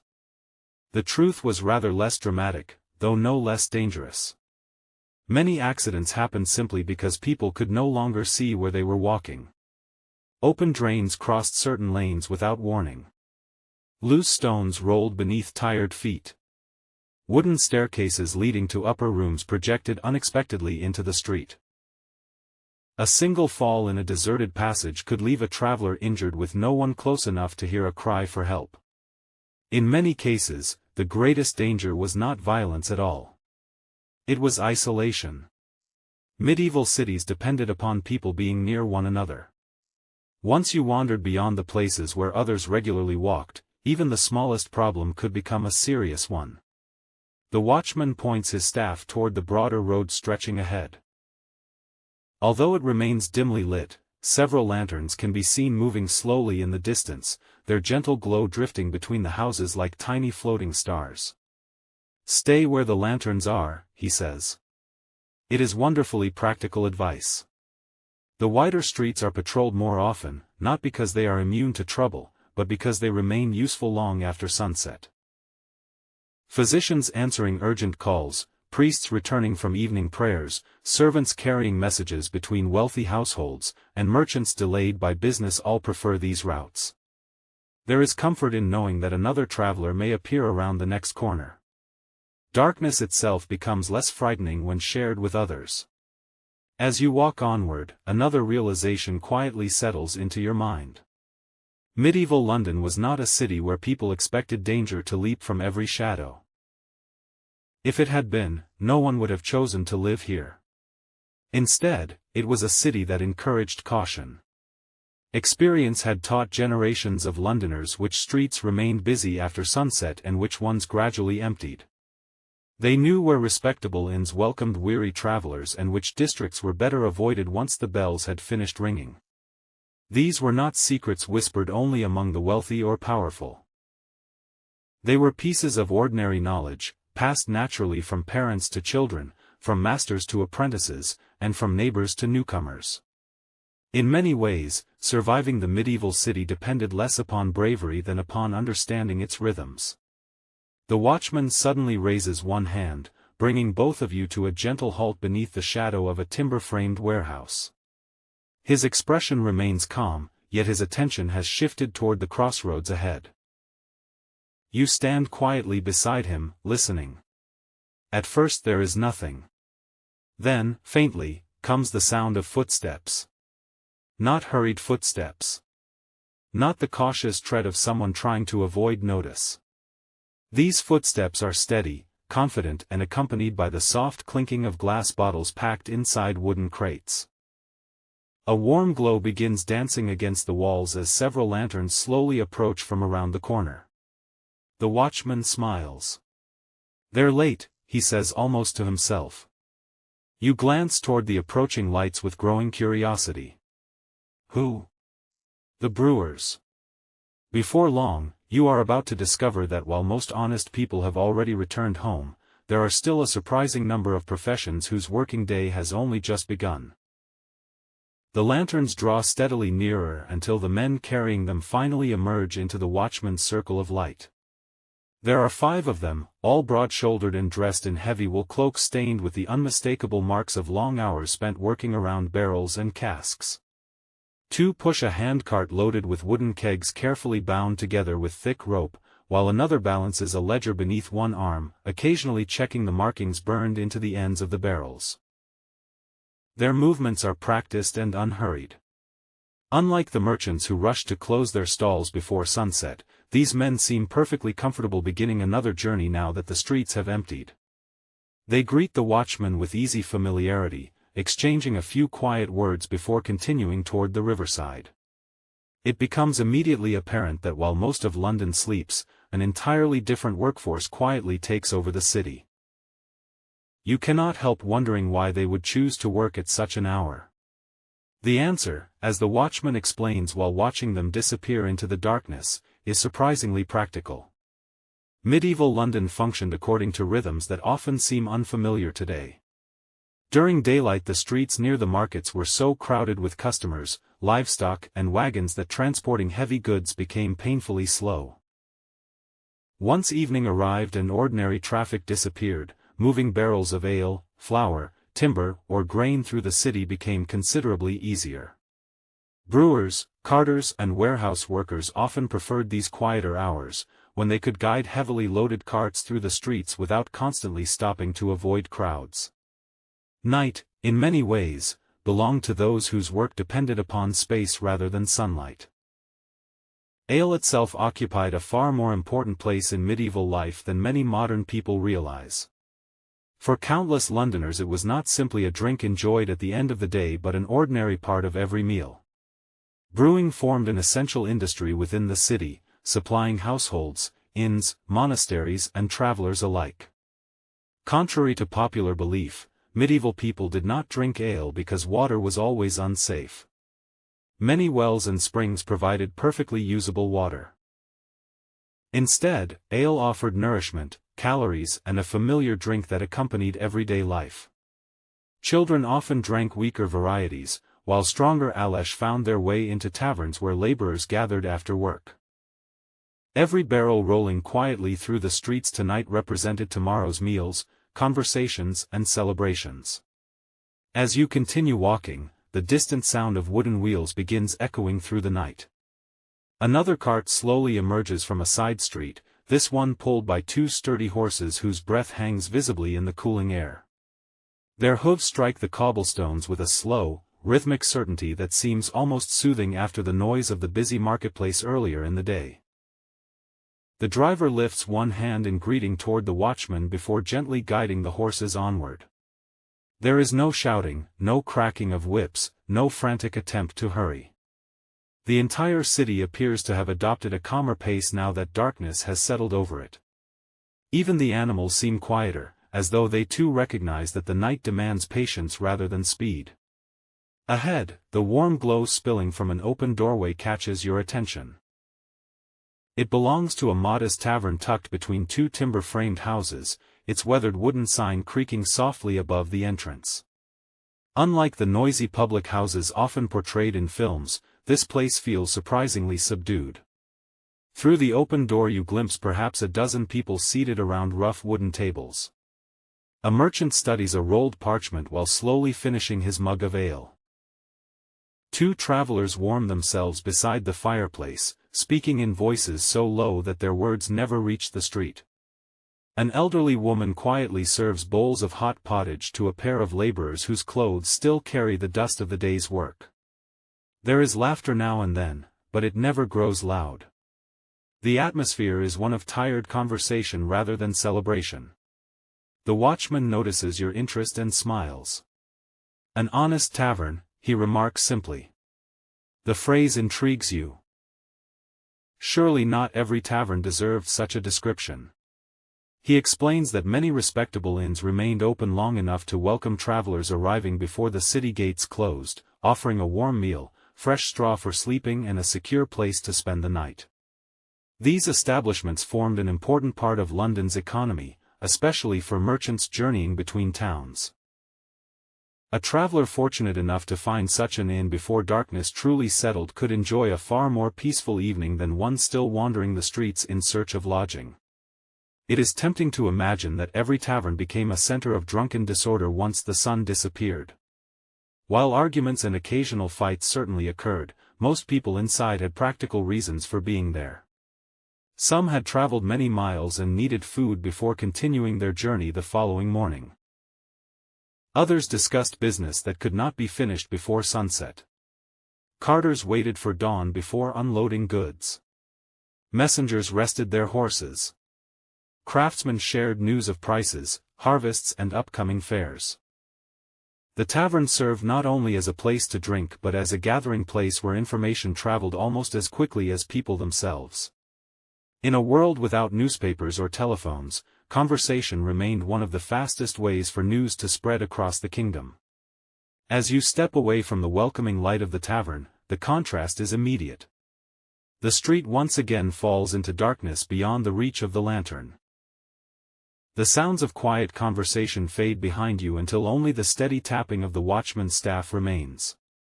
For several moments neither of you speaks. Then, carried faintly upon the cool night air, comes another sound unlike any you have heard before. It is not the measured footsteps of a watchman nor the rumble of another wagon. It is music. A simple melody played upon what sounds like a small pipe, drifting softly through the maze of street somewhere ahead. The watchman pauses, listening carefully. Interesting, he murmurs. You look toward the darkness where the melody rises and falls with the evening breeze. A musician, you ask. He nods thoughtfully. Perhaps. There is something about the way he says the word that suggests the answer is not nearly as straightforward as it seems. Before long, you'll discover that not everyone wandering London streets after dark earns their living in quite the way you might expect, and sometimes the sweetest music in the city serves a purpose far beyond simple entertainment. The melody rises and falls so gently that, for a moment, it almost seems carried by the wind itself. It is neither hurried nor cheerful, but slow and deliberate, the sort of tune that lingers in the mind long after the final note has faded. The watchman remains perfectly still, listening with an expression that reveals nothing. To your ears it sounds comforting, a welcome reminder that not every soul remaining outdoors after sunset has sinister intentions. Music, after all, has accompanied human life for as long as anyone can remember. Yet something about the watchman's silence makes you wonder whether he is listening for more than the melody itself. As the tune grows louder, its source gradually comes into view. Beneath the overhanging roof of a modest stone building stands an elderly man wrapped in a faded brown cloak, his back resting comfortably against the wall while his fingers move effortlessly across a small wooden pipe. Beside him sits an old leather satchel and a simple wooden cup containing a handful of copper coins left by generous passers-by earlier in the evening. His face bears the deep lines of many winters, yet his expression remains remarkably peaceful. He does not play in hopes of attracting a crowd, for there is scarcely anyone left upon the streets to hear him. Instead, he seems content simply to fill the quiet city with gentle music before returning home himself. The watchman offers the old musician a respectful nod, and the man briefly lowers his instrument in return. It is a small exchange, lasting only a heartbeat, but it speaks volumes about the city you are slowly beginning to understand. Medieval London was not divided simply into good people and bad people, nor into those who worked by day and those who worked by night. It was a tapestry of ordinary lives, each following routines shaped by necessity rather than choice. Some people baked bread before dawn. Others unloaded ships long after sunset. Some guarded the streets while everyone else slept. Others earned a few final pennies by sharing music with the handful of travelers still making their way toward an inn. As you continue your walk, the melody slowly fades behind you until it becomes almost indistinguishable from the evening breeze. For several moments neither you nor the watchman speaks. The silence is strangely comforting now. Earlier in the evening it had felt unfamiliar, almost unsettling. Now it has become part of the journey itself. You begin noticing how every district possesses its own character once darkness falls. Some streets are filled with the comforting scent of bread drifting from nearby ovens where bakers quietly prepare tomorrow's loaves before sunrise. Others smell of damp timber and river mist rising from the Thames. In wealthier parts of the city, faint traces of beeswax candles escape through shuttered windows, while poorer neighborhoods rely almost entirely upon the orange glow of open hearth fires hidden behind thick wooden doors. The watchman eventually slows near a small stone cross standing at the junction of several streets. During daylight it would have served as a familiar landmark where merchants arranged meetings and travelers asked directions. Tonight it appears almost ghostly, its weathered surface catching only the faintest edge of lantern light. Moss grows between the carved stones, and years of wind and rain have softened many of the details once carefully chiseled by forgotten craftsmen. The watchman rests one hand upon the cross as though greeting an old friend. People remember places like this, he says quietly. When the light is gone, memory becomes more useful than sight. His words remind you how different navigation once was. Today a traveler reaches instinctively for a map or a mobile phone. In medieval London, the city itself had to be memorized. Every church tower, every marketplace, every public well, every familiar tavern sign became part of an invisible map carried inside the minds of those who lived here. A newcomer might admire the beauty of the streets during daylight, but surviving them after dark required something much more valuable than admiration. It required familiarity. Every wrong turn increased the chance of becoming hopelessly disoriented, especially in a city where hundreds of narrow lanes seemed determined to resemble one another. As you leave the crossroads behind, the night air grows noticeably colder. Autumn has settled firmly across the city, and a thin mist begins creeping slowly through the lower streets, softening the lantern light until every flame glows with a gentle halo. The transformation is beautiful, yet it quietly steals even more visibility from the road ahead. Buildings that had stood clearly defined only minutes earlier now dissolve into vague silhouettes. Chimneys seem taller. Alleys appear deeper. The city itself begins feeling larger than it truly is, as though darkness has stretched every street beyond its usual length. Somewhere ahead, hidden beyond the mist, a church clock strikes another hour. 1, 2, 3. The slow notes drift across the rooftops before fading into silence. The watchman listens carefully. Most folk are asleep now, he says. You look around at the empty streets and realize he is almost certainly right. Behind the shuttered windows surrounding you, thousands of Londoners are already resting after another long day's work. Bakers will soon rise again long before dawn. Servants will rekindle kitchen fires. Market traders will prepare their stalls. Children will wake to another ordinary morning. Yet for the moment, the city seems suspended between two worlds, no longer belonging to yesterday but not yet welcoming tomorrow. Then, just as you begin believing that nothing could disturb this remarkable peace, the watchman suddenly stops. He raises his lantern slightly higher. Far ahead, through the drifting mist, another lantern appears. Unlike every other traveler you have encountered tonight, this one is not moving toward you.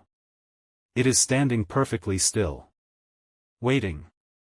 And for the first time since your journey through medieval London began, the watchman's calm expression grows noticeably more serious. The lonely lantern remains perfectly still, its warm glow barely visible through the drifting autumn mist. For several long moments neither you nor the watchman moves. The city, which only a moment ago seemed wrapped in peaceful silence, suddenly feels as though it is holding its breath. The lantern is too far away for you to make out the figure carrying it, yet there is something strangely deliberate about the way it has stopped in the middle of the street. Every traveler you have encountered throughout the evening has been walking with purpose, eager to reach home, an inn, or another destination before the night grew colder. This person, however, appears to be waiting. The watchman raises his own lantern slightly higher, allowing its light to travel farther down the street. Almost immediately the distant figure responds by lifting their lantern in return before continuing on their way. The watchman relaxes, and a faint smile returns to his face.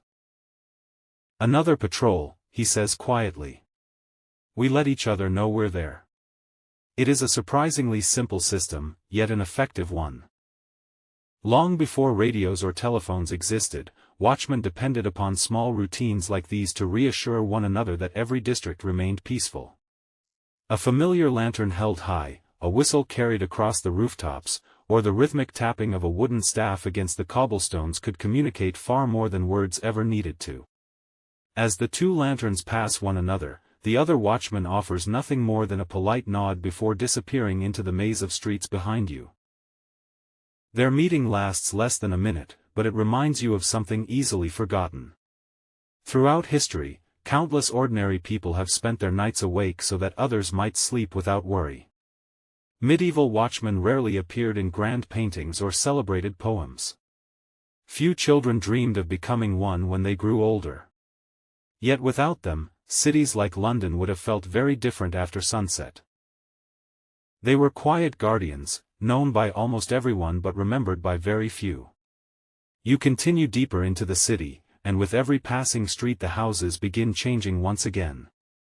The modest workshops and family homes gradually give way to larger stone buildings belonging to prosperous merchants whose success can be measured not only by the size of their homes but by the thickness of their walls. Heavy oak doors reinforced with iron bands guard spacious courtyards hidden behind high gateways. Decorative carvings surround windows protected by leaded glass, a luxury few ordinary Londoners could afford. Even at this late hour, faint golden light glows behind some of those windows, suggesting that important business, elegant suppers, or quiet conversations continue long after the streets have emptied. The watchman notices you admiring one particularly impressive townhouse whose upper floors rise proudly above the neighboring buildings. A wool merchant, he explains. One of the richest in the city. You picture bales of English wool traveling across the channel to the great weaving towns of Flanders, returning as fine cloth sought after by nobles throughout Europe.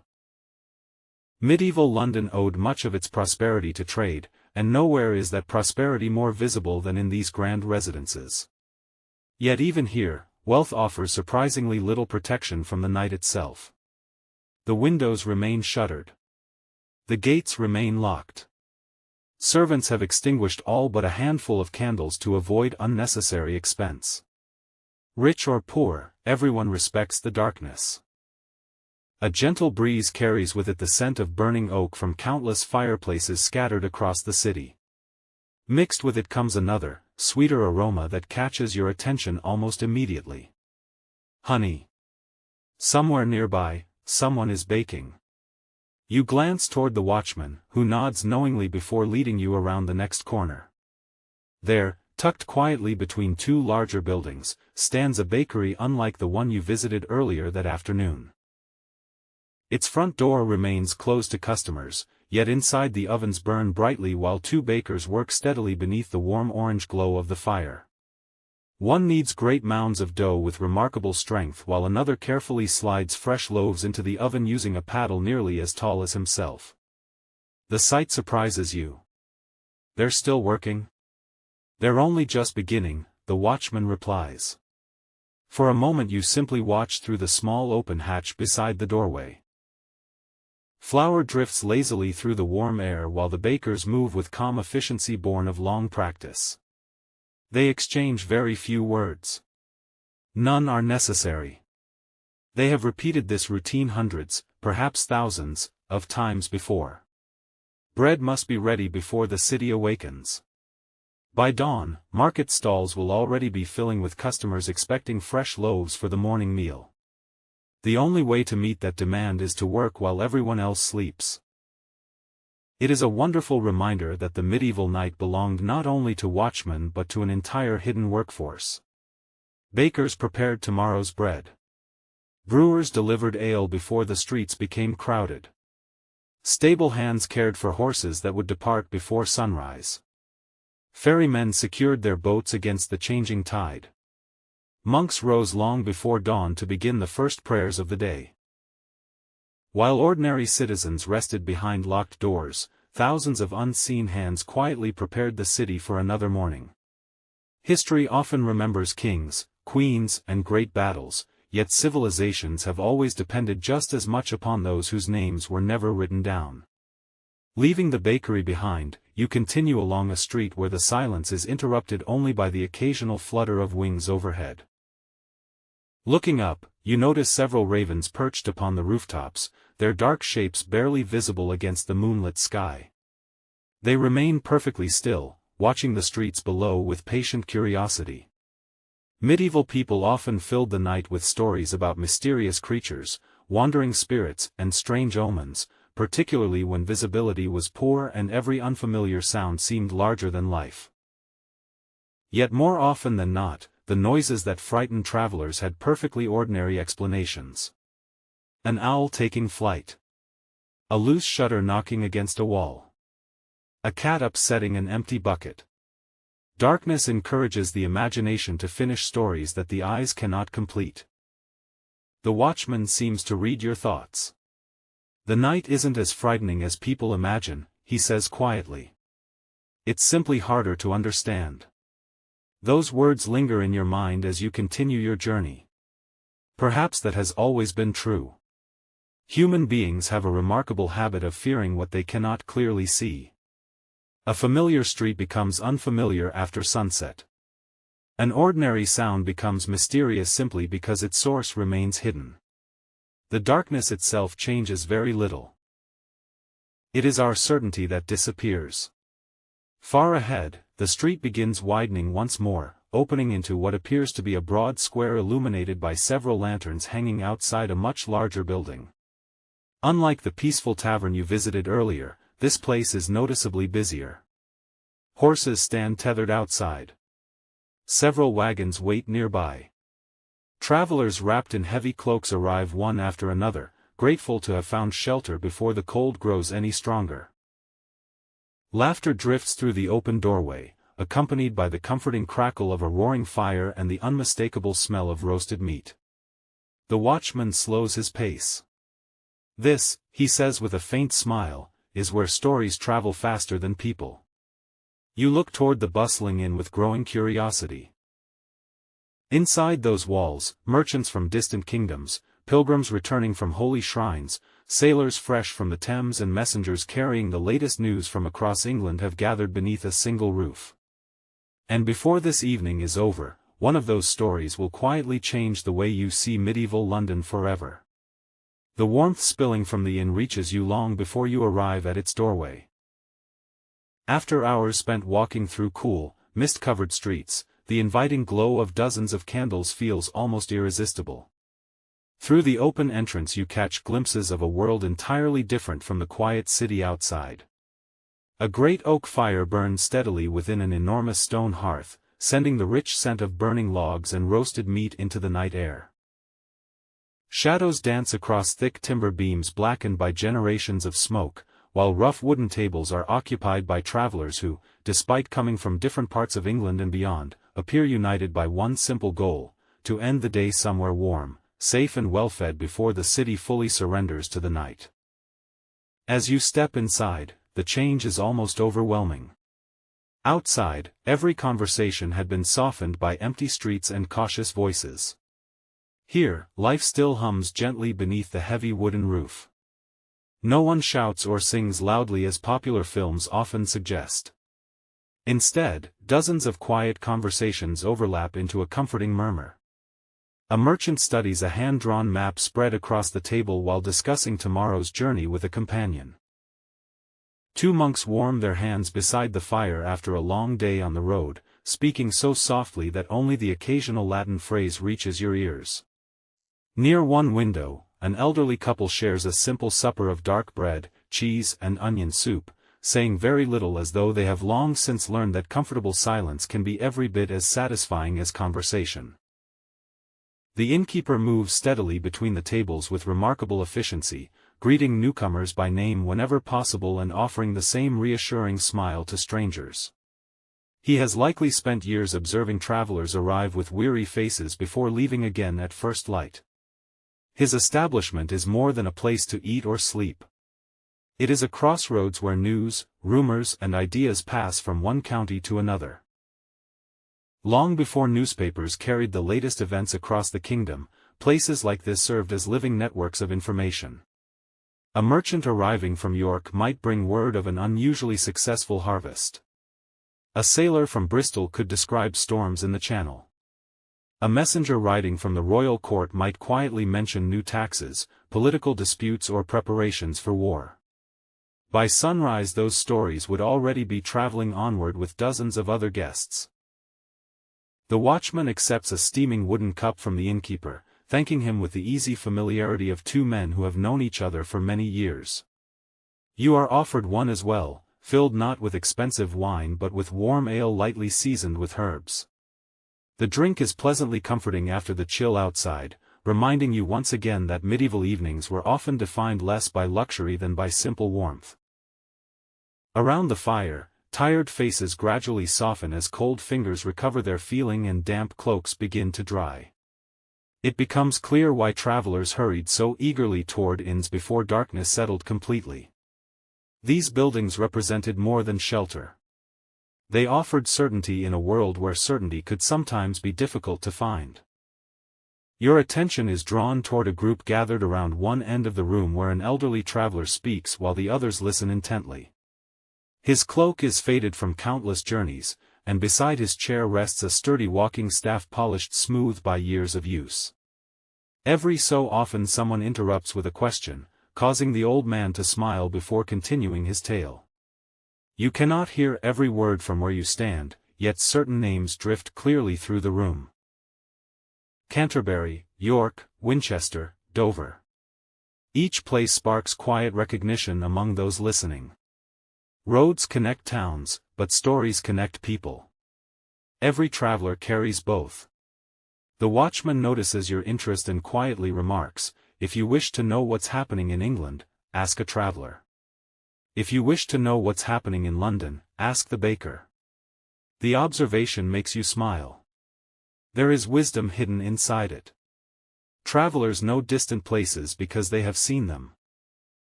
Bakers know their own neighborhood because every family eventually visits their ovens. Together they hold two very different maps of the same country. As the evening progresses, more guests arrive in small groups rather than alone. A pair of wool merchants enters carrying ledgers tucked beneath their cloaks, immediately requesting rooms before discussing prices over supper. Shortly afterward, 3 pilgrims wearing simple badges stitched onto their hats step gratefully inside, removing muddy boots after what must have been many miles of walking. Their faces show obvious exhaustion, yet also quiet relief. Reaching an inn before the city closed itself completely was no small comfort. Outside, the night continued growing colder. Inside, the fire never seemed more welcoming. It is easy to imagine medieval inns as places filled entirely with celebration and endless drinking, yet most evenings were surprisingly ordinary. Travelers ate, exchanged news, checked the condition of their horses, and retired early because tomorrow's journey would begin before sunrise. Candles were expensive, roads demanded daylight, and few people willingly wasted either time or money by staying awake later than necessary. Even here, where life continues longer than elsewhere in the city, you sense the evening slowly winding toward its conclusion. One by one, conversations begin fading as guests finish their meals and climb the narrow staircase toward their rooms above. Just as you begin believing the night has revealed most of its secrets, the heavy front door opens once more. A blast of cold air sweeps through the room, causing several candles to flicker. Every head turns toward the newcomer. He is traveling alone. His cloak is soaked from the mist. Mud clings almost to his knees. Most curious of all, he carries no baggage beyond a single leather satchel slung across one shoulder. The watchman's expression changes ever so slightly. He knows exactly who this man is. And judging by the respectful silence that follows his arrival, everyone else in the inn does as well. The stranger quietly closes the heavy oak door behind him, shutting out the cold night air with a dull thud that briefly silences the room. He neither hurries nor lingers, pausing only long enough to remove his damp gloves before approaching the innkeeper. Their conversation lasts only a few moments and is spoken so softly that you cannot hear a single word. Yet the innkeeper's expression immediately changes. He nods once, gestures toward an empty chair close to the fire, and personally brings the traveler a steaming bowl of pottage without waiting to be asked. It is a small act of courtesy, but one that tells you this newcomer is no ordinary guest.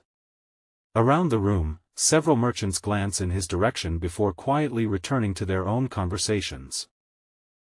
Whatever business has brought him to London, it is familiar enough that no one appears surprised by his arrival, yet important enough to earn immediate respect. The watchman notices your curiosity and smiles faintly. "He's a messenger," he says. "One of the king's riders." You look again at the mud clinging to the man's boots and suddenly everything begins to make sense. The leather satchel resting beside his chair is not filled with clothing or food for the journey ahead. It carries letters, sealed orders and official messages that may have traveled hundreds of miles before reaching this very room. In an age long before telephones, railways or printed newspapers, men like him formed the kingdom's fastest means of communication. They carried news of births, deaths, treaties, royal commands and military movements across England, often riding through rain, snow and darkness because the message itself could not afford to wait until morning. It is easy for us to underestimate how extraordinary such work truly was. Today, a message crosses an ocean in the time it takes to blink. A king in the 14th century possessed no such luxury. If important news left London for York, Canterbury or Exeter, it travelled only as quickly as a horse could carry it. Every mile required determination, good roads where they existed, fresh mounts whenever possible, and no small measure of courage.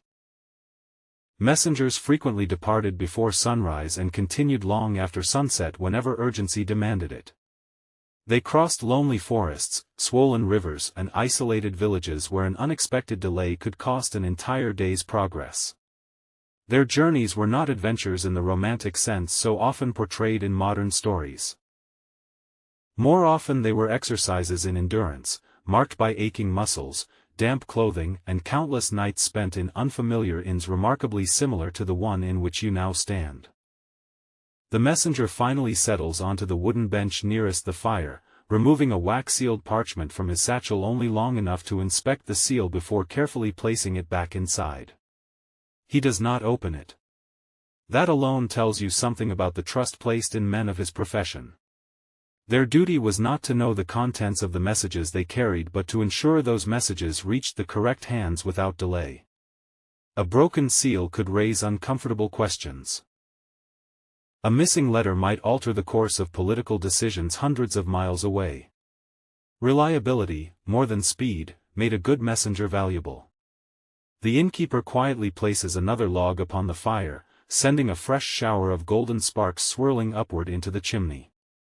The room grows warmer, and several weary travelers gradually excuse themselves before climbing the narrow staircase toward the sleeping chambers above. Tomorrow's roads will demand an early start, and every hour of rest matters. Within only a few minutes the bustling common room becomes noticeably calmer. The merchants finish rolling up their maps. The monks gather their cloaks. Even the elderly storyteller who had entertained the room earlier in the evening slowly rises with the help of his walking staff before disappearing upstairs. One by one, the day's final conversations come gently to an end. The watchman drains the last of his warm ale before standing. "Come," he says quietly. "London isn't finished with us yet." You step once more into the night, and the contrast is immediate. The warmth of the inn vanishes behind you as the cool autumn air settles once again around your shoulders. Above, the moon has climbed higher into the sky, casting a pale silver glow across the rooftops while patches of drifting mist continue winding slowly through the streets. The city is quieter now than at any point since your journey began. Entire rows of houses stand dark except for the faint orange flicker escaping from the occasional chimney. Somewhere far away a church bell marks another passing hour, its slow notes echoing gently across the sleeping city. For several moments you simply walk without speaking, your boots producing soft, hollow sounds upon the worn cobblestones. The watchman's lantern swings gently beside him, throwing long shadows that stretch across the narrow lane before disappearing into the darkness beyond. It is remarkable how different the streets feel compared with only a few hours earlier. During your arrival, London had seemed vibrant, noisy and endlessly alive. Now it feels almost intimate, as though the city has revealed a quieter side of itself known only to those who remain awake after midnight. Then the watchman stops. He studies the empty street ahead with an expression that has become noticeably more alert than at any previous point during your journey. "The honest folk are asleep now," he says in little more than a whisper. "From here onward, nearly everyone we meet has a reason for being out this late." He lets the sentence linger for a moment before adding quietly. "And not every reason is an honest one." Without another word, he lifts his lantern and leads you deeper into the sleeping city, toward a district where the streets grow narrower, the shadows longer, and the stories far more difficult to forget. That is where our journey will continue next. The watchman lifts his lantern once more, and together you leave the last welcoming glow of the inn behind.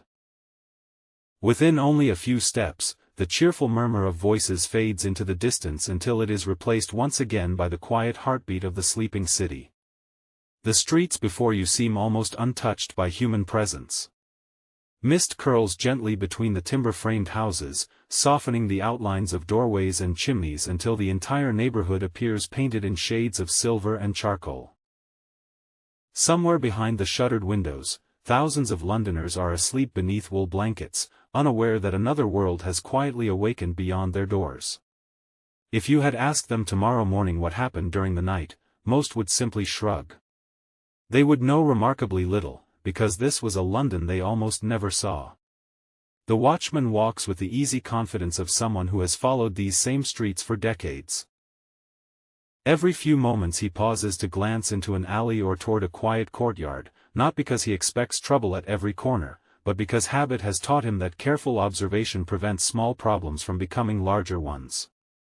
There is no sense of fear in his movements. Instead, there is patience. You begin to realize that watching a city is rather like watching the sea. Most of the time nothing remarkable happens. The skill lies in recognizing the rare moment when something does. As you continue along the broadest street in this district, another lantern appears ahead.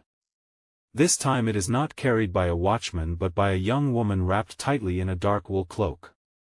She walks briskly yet carefully, balancing a small wicker basket beneath one arm while shielding the lantern from the cool breeze with her free hand. Her footsteps echo softly against the stone walls before she notices the watchman approaching. She smiles politely, exchanges a few familiar words, and continues on her way without stopping. She visits old Mrs. Aldwin every evening, the watchman explains once she has disappeared around the next corner. The old woman can no longer climb the stairs to fetch water or prepare her own supper. The explanation is so wonderfully ordinary that it catches you by surprise. It is easy to imagine the medieval night occupied only by guards, criminals, and wandering strangers, yet here is someone whose only purpose is to care for an elderly neighbor. The watchman shrugs almost as though your surprise amuses him. "Darkness doesn't stop kindness," he says quietly. For a moment you picture the old widow waiting beside her fading fire while listening for those familiar footsteps outside her door. Perhaps she has no family left in the city. Perhaps her children live in another village several days away. Whatever her story, someone still remembers to visit her every evening. History often celebrates kings and battles, yet countless quieter acts of compassion passed unnoticed through streets like these every single night. The lane gradually widens until you reach a stable yard where several boys, none older than 16, continue working beneath hanging lanterns. One brushes a powerful chestnut horse whose coat shines beautifully despite the late hour. Another carefully fills wooden buckets with fresh water while a third spreads clean straw across the floor before tomorrow's first travelers arrive. The smell of hay mingles pleasantly with warm leather and the quiet breathing of the horses. Every so often one of the animals nudges its keeper gently with its nose, searching for another handful of oats. The watchman greets the stable master by name before asking whether all is well. The older man nods, though he looks thoroughly exhausted. 3 merchants leaving before sunrise, he replies. Best have the horses ready before they start shouting. The remark earns a quiet laugh from both men. It reminds you that the medieval day often began astonishingly early. Merchants preferred traveling during daylight whenever possible, especially in autumn when every hour of sunlight mattered. That meant stable hands often rose while most of the city still slept, preparing horses, repairing harnesses and loading wagons long before the first church bell welcomed the morning. Their work belonged neither entirely to night nor entirely to day. They lived in the narrow space between them. Leaving the stable behind, you notice something else beginning to change. Earlier in the evening, nearly every chimney had been releasing smoke left over from supper fires. Now only a handful continue burning brightly. Most households have allowed their hearths to settle into glowing embers beneath carefully placed ash, preserving enough warmth to relight the fire at dawn while reducing the risk of stray sparks escaping into the wooden houses. In a city built largely from timber, fire remained one of London's greatest fears. Every family understood the importance of treating it with respect.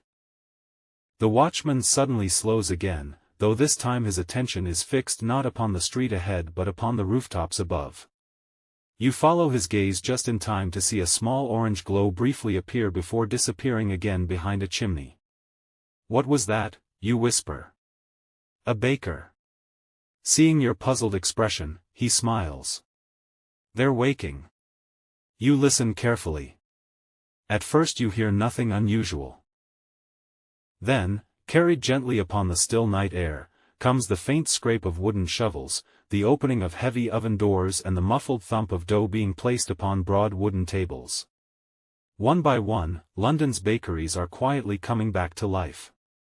While most of the city remains asleep, hundreds of bakers have already begun preparing the loaves that will appear in market stalls only a few hours from now. Their work follows the opposite rhythm of nearly everyone else. They sleep while others eat supper, and they wake while others still dream. The smell reaches you only moments later. Fresh bread. Warm. Earthy. Comforting. It drifts gently through the cool streets until even the watchman pauses for a moment to breathe it in. There, he says softly.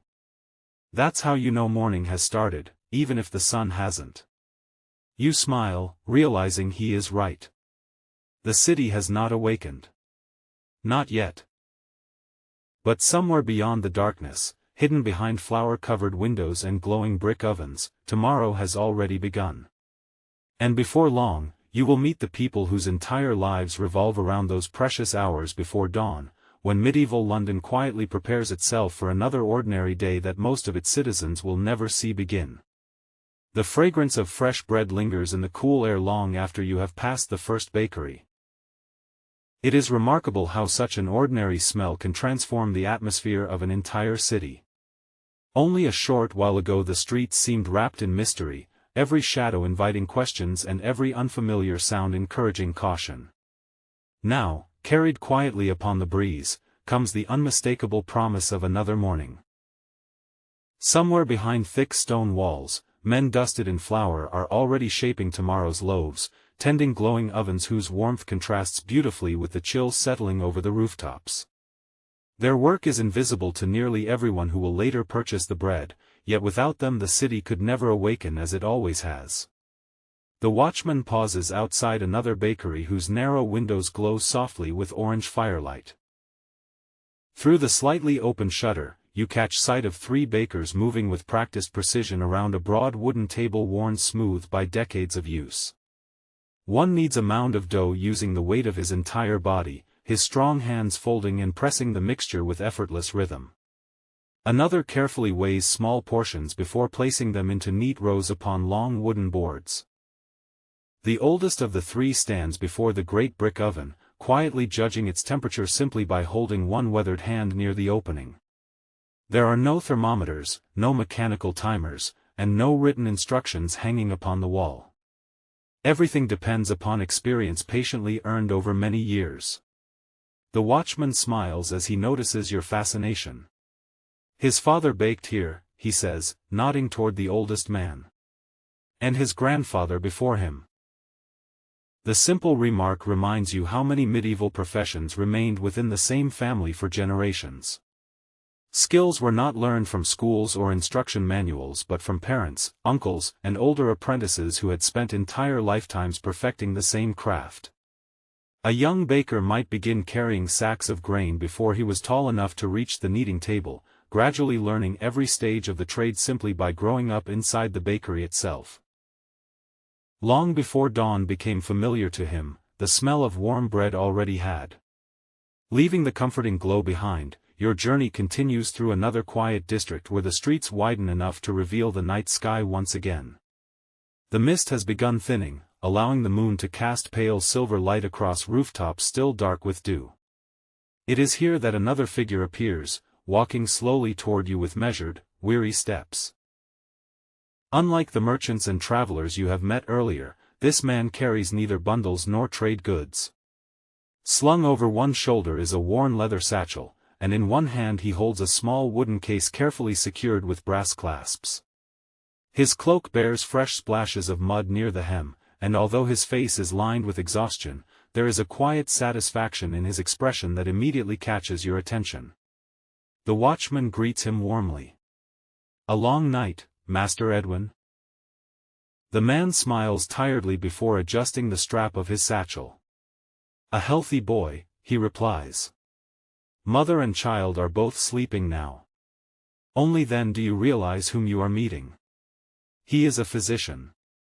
Not one returning from illness at a monastery or tending to an injured soldier, but from helping welcome an entirely new life into the world. The image lingers in your mind. While much of London has spent the night sleeping peacefully behind locked doors, somewhere within the maze of streets a family has just experienced one of the most important moments of their lives. A frightened father waited anxiously beside a fire. A midwife offered calm reassurance drawn from years of experience. A physician arrived carrying little more than his knowledge, his satchel and a quiet determination to help. And now, before dawn has even begun to brighten the rooftops, he walks home through nearly deserted streets knowing that another child has entered the world while the city itself remained unaware. As the physician continues on his way, the watchman quietly remarks that nights like these remind him why he enjoys his work. Most folk think we only meet trouble, he says. Truth is, we see more beginnings than endings. It is a thoughtful observation, and one you had not considered. Throughout the night you have encountered bakers beginning tomorrow's bread, stable boys preparing horses for tomorrow's journeys, messengers delivering tomorrow's news and now a physician returning from tomorrow's newest citizen. The darkness, rather than bringing life to a halt, quietly prepares the next day before anyone else has even opened their eyes. Your walk continues toward the eastern side of the city where the streets become noticeably quieter still. Here the houses stand a little farther apart, and beyond them rises the tall stone tower of a monastery whose outline has watched over this part of London for centuries. Every window remains dark except one, glowing faintly beneath an arched roof high above the cloister. The watchman slows almost instinctively, removing his cap for a brief moment as another bell begins sounding across the sleeping city. Unlike the evening bells that encouraged families to return home, these notes possess a different character altogether. They are slower, gentler, almost meditative. One by one they drift into the cool night air before fading among the rooftops. Within the monastery walls, monks are already rising from their simple beds to begin matins, the first prayers of the new day. While merchants still dream of tomorrow's business and children remain fast asleep beneath heavy blankets, these men quietly gather beneath candlelight to pray in silence long before sunrise touches the city. Their voices, though too distant to distinguish individually, merge into a soft chant that seems almost to float above London itself. You and the watchman stand without speaking for several moments, listening as the peaceful melody carries gently through the darkness. It is impossible to say exactly why the moment feels so moving. Perhaps it is because, after hours spent exploring the practical routines of the medieval night, you have suddenly encountered something entirely devoted to reflection rather than necessity. The city may still be asleep, but somewhere beyond those ancient stone walls another day has already begun, not with commerce, not with labor, but with quiet gratitude. The watchman finally turns to continue the journey, yet before taking more than a few steps he pauses once again. His eyes settle upon a distant figure standing motionless at the far end of the street. The stranger remains there only for a heartbeat before noticing the lantern and calmly slipping into the darkness of a narrow side lane without a single word. The watchman watches the empty street for several long seconds. Then he sighs softly. Not everyone is waiting for the sunrise. Without another word, he lifts his lantern and walks forward, leaving you with the unmistakable feeling that the peaceful hours before dawn are about to reveal a very different side of medieval London. The watchman does not immediately follow the stranger into the narrow lane. Instead, he stands perfectly still, his lantern held low, his eyes fixed upon the darkness where the figure disappeared only moments before. The silence between you feels different now. It is no longer the peaceful silence of sleeping streets or distant church bells. It is the silence of someone deciding whether a moment deserves attention or whether experience has already provided the answer. At last, he exhales slowly and gives a slight shake of his head. He's gone where he intended to go, he says quietly. If he wished to avoid us, we'll not catch him by chasing shadows. You glance once more toward the empty alley, expecting another movement, another sound, some small clue that might reveal the stranger's purpose. Nothing comes. The lane remains as still as an abandoned church. For the first time since your walk began, you understand that not every mystery receives an answer. Medieval London was filled with lives that briefly crossed paths before disappearing again, leaving nothing behind except questions. The watchman seems entirely comfortable with that uncertainty. Perhaps years of walking these streets have taught him that curiosity and caution are useful companions, but imagination can easily become an unreliable guide. Together you continue onward, leaving the dark alley behind. Before long, you realize something unexpected has happened. The city no longer feels frightening. Earlier in the night every unfamiliar doorway invited suspicion and every shadow seemed capable of hiding danger. Now those same streets feel almost familiar. You recognize the pattern of the timber-framed houses. You instinctively avoid the deeper wagon ruts worn into the road.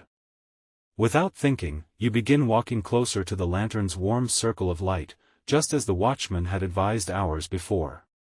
It occurs to you that, in only one night, London has already begun teaching you its habits. The watchman notices your growing confidence and smiles without looking directly at you. "You're watching the streets now," he remarks. "I suppose I am. You weren't when we met." He is right. When you first entered the city your eyes were fixed upon rooftops, towers, and impressive buildings. You admired the architecture while unknowingly ignoring the ground beneath your feet. Now you find yourself noticing puddles reflecting the moonlight, fresh horse tracks pressed into the mud, recently swept doorsteps and the tiny details that reveal whether someone has passed this way only moments before. Without realizing it, you have begun observing London as the people who live here do. The eastern horizon remains dark, yet the quality of the night has changed almost imperceptibly. The air feels colder, cleaner somehow, carrying with it the unmistakable scent of damp earth and fresh bread that grows stronger with every passing minute. Somewhere nearby, another bakery has opened its oven. The aroma drifts lazily through the narrow streets, weaving itself together with the smell of oak smoke rising from hundreds of chimneys where household fires quietly wait beneath layers of ash. You suddenly remember the old baker you met shortly after entering the city. At the time he had only been closing his shop. Now, while most of London still sleeps, he is almost certainly back at work, shaping the very loaves that will greet tomorrow's customers. It is a comforting thought. While you have spent the night discovering the city, he has spent it preparing for another ordinary morning. As though your thoughts have summoned him, a young apprentice appears ahead carrying 2 wicker baskets balanced carefully across his shoulders. Wisps of steam escape between the cloth coverings draped over the fresh bread inside. The boy cannot be more than 14, yet he walks with remarkable confidence despite the weight of his load. When he notices the watchman, his tired face immediately brightens. "Morning, Thomas," he says cheerfully. The watchman laughs softly. "It's still night, lad. Not for bakers." The reply is delivered with such cheerful certainty that even the watchman cannot resist smiling. The apprentice continues toward the marketplace, disappearing into the quiet streets with the unmistakable scent of warm bread following behind him. You watch him until he vanishes around the corner. "He'll have half the city awake before the sun does," the watchman remarks. There is something deeply satisfying about meeting the apprentice now. Earlier in the evening you watched bakers preparing their dough. Now you witness the first reward for those long hours of labor. Without announcing it directly, the city has completed one of its countless nightly routines while you quietly walked beside it. Farther ahead, another kind of work is beginning. From the direction of the river comes the slow rumble of wooden wheels rolling across damp stones. 2 oxen pull a heavily loaded wagon toward the market square, their breath rising in pale clouds against the cool air. The driver keeps one hand gently upon the reins while quietly humming a tune almost too soft to hear. The wagon carries sacks of grain harvested many miles beyond the city walls, arriving just in time for another day's trading. Behind it follows a second cart loaded with baskets covered beneath thick cloth. Though you cannot yet see their contents, a chorus of soft clucking leaves little doubt. Chickens have begun arriving for the morning market. It starts earlier every day, the watchman says. You look at him, slightly puzzled. The market? He shakes his head. Life. His answer lingers in your thoughts as you watch the wagons disappear toward the square. There has been no sudden moment when London awoke. No single bell announced the beginning of another day.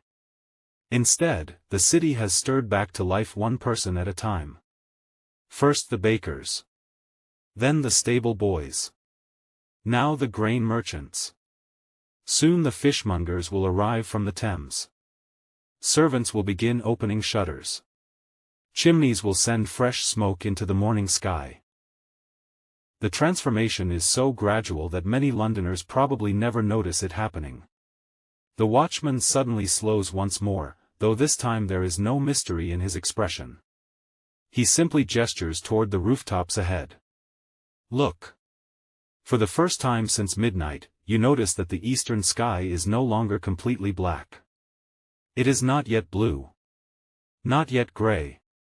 Only the faintest suggestion that darkness is beginning to surrender. The stars nearest the horizon have already started to fade, though the city itself remains wrapped in shadow. It is a beautiful moment, so quiet that it almost feels like a secret shared only between the handful of people still awake. Bakers, watchmen, stable boys, monks, physicians, merchants and travelers, all of them witnessing the first silent promise of another morning before the rest of London has even opened its eyes. The watchman rests both hands upon the top of his staff and gazes toward the brightening horizon. This, he says almost in a whisper, has always been my favorite hour. You ask why? He smiles without taking his eyes from the sky. Because the night has done all its work, and the day hasn't started asking anything of us yet. For several moments, neither of you speaks. The city simply breathes around you. Then, somewhere beyond the rooftops, another bell begins to ring. Not the curfew bell that welcomed the night. Not the solemn call to evening prayer. This bell carries an entirely different promise. Morning has almost arrived.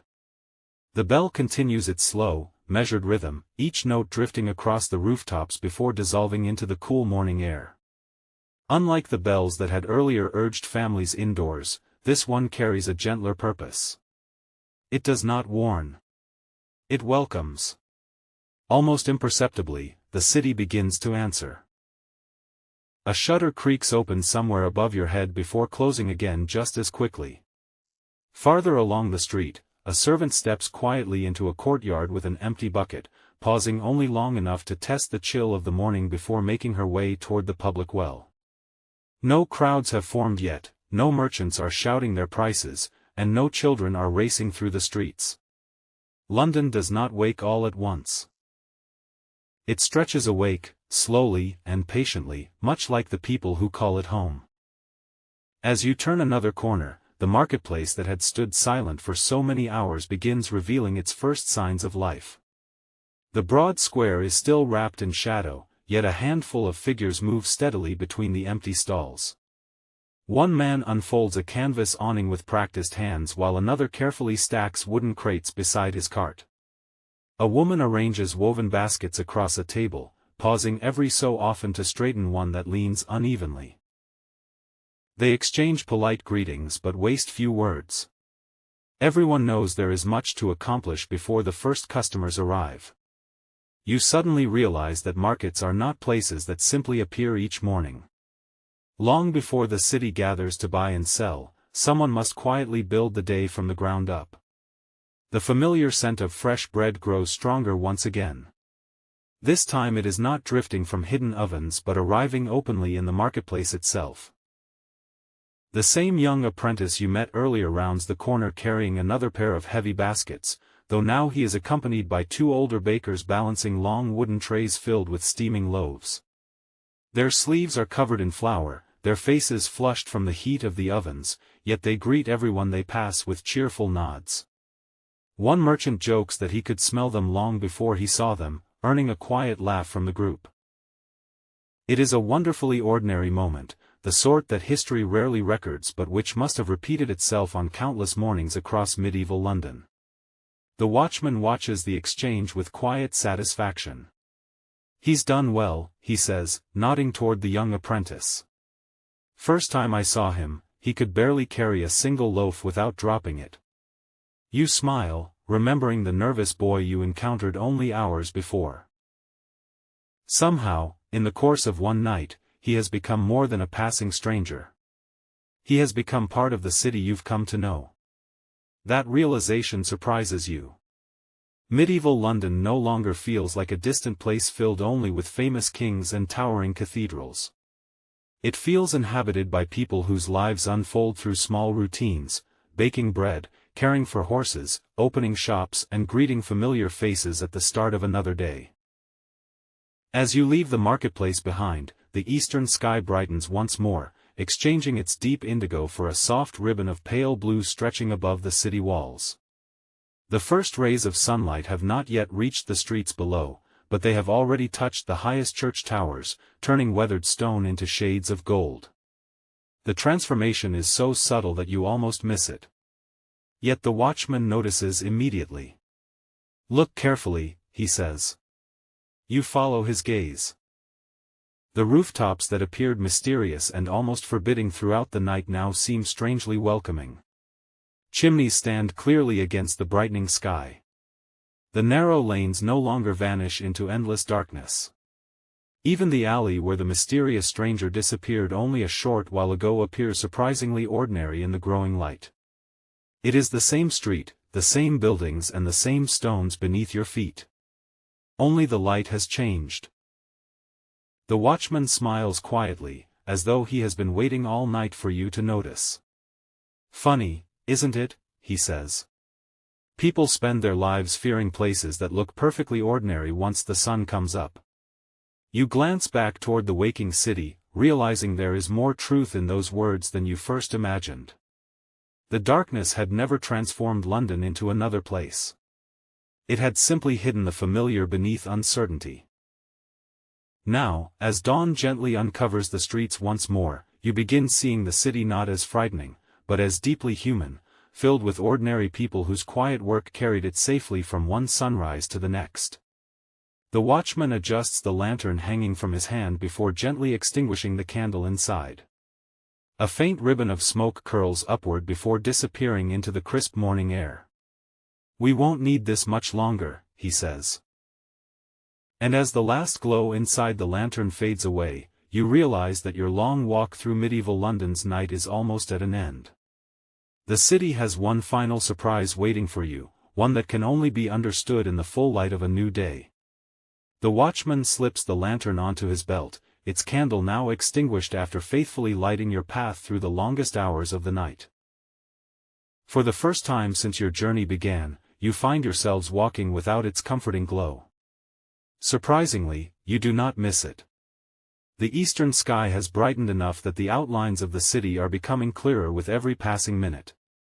The rooftops that only hours ago seemed to vanish into endless darkness now stand proudly against a sky painted with gentle shades of blue and gold.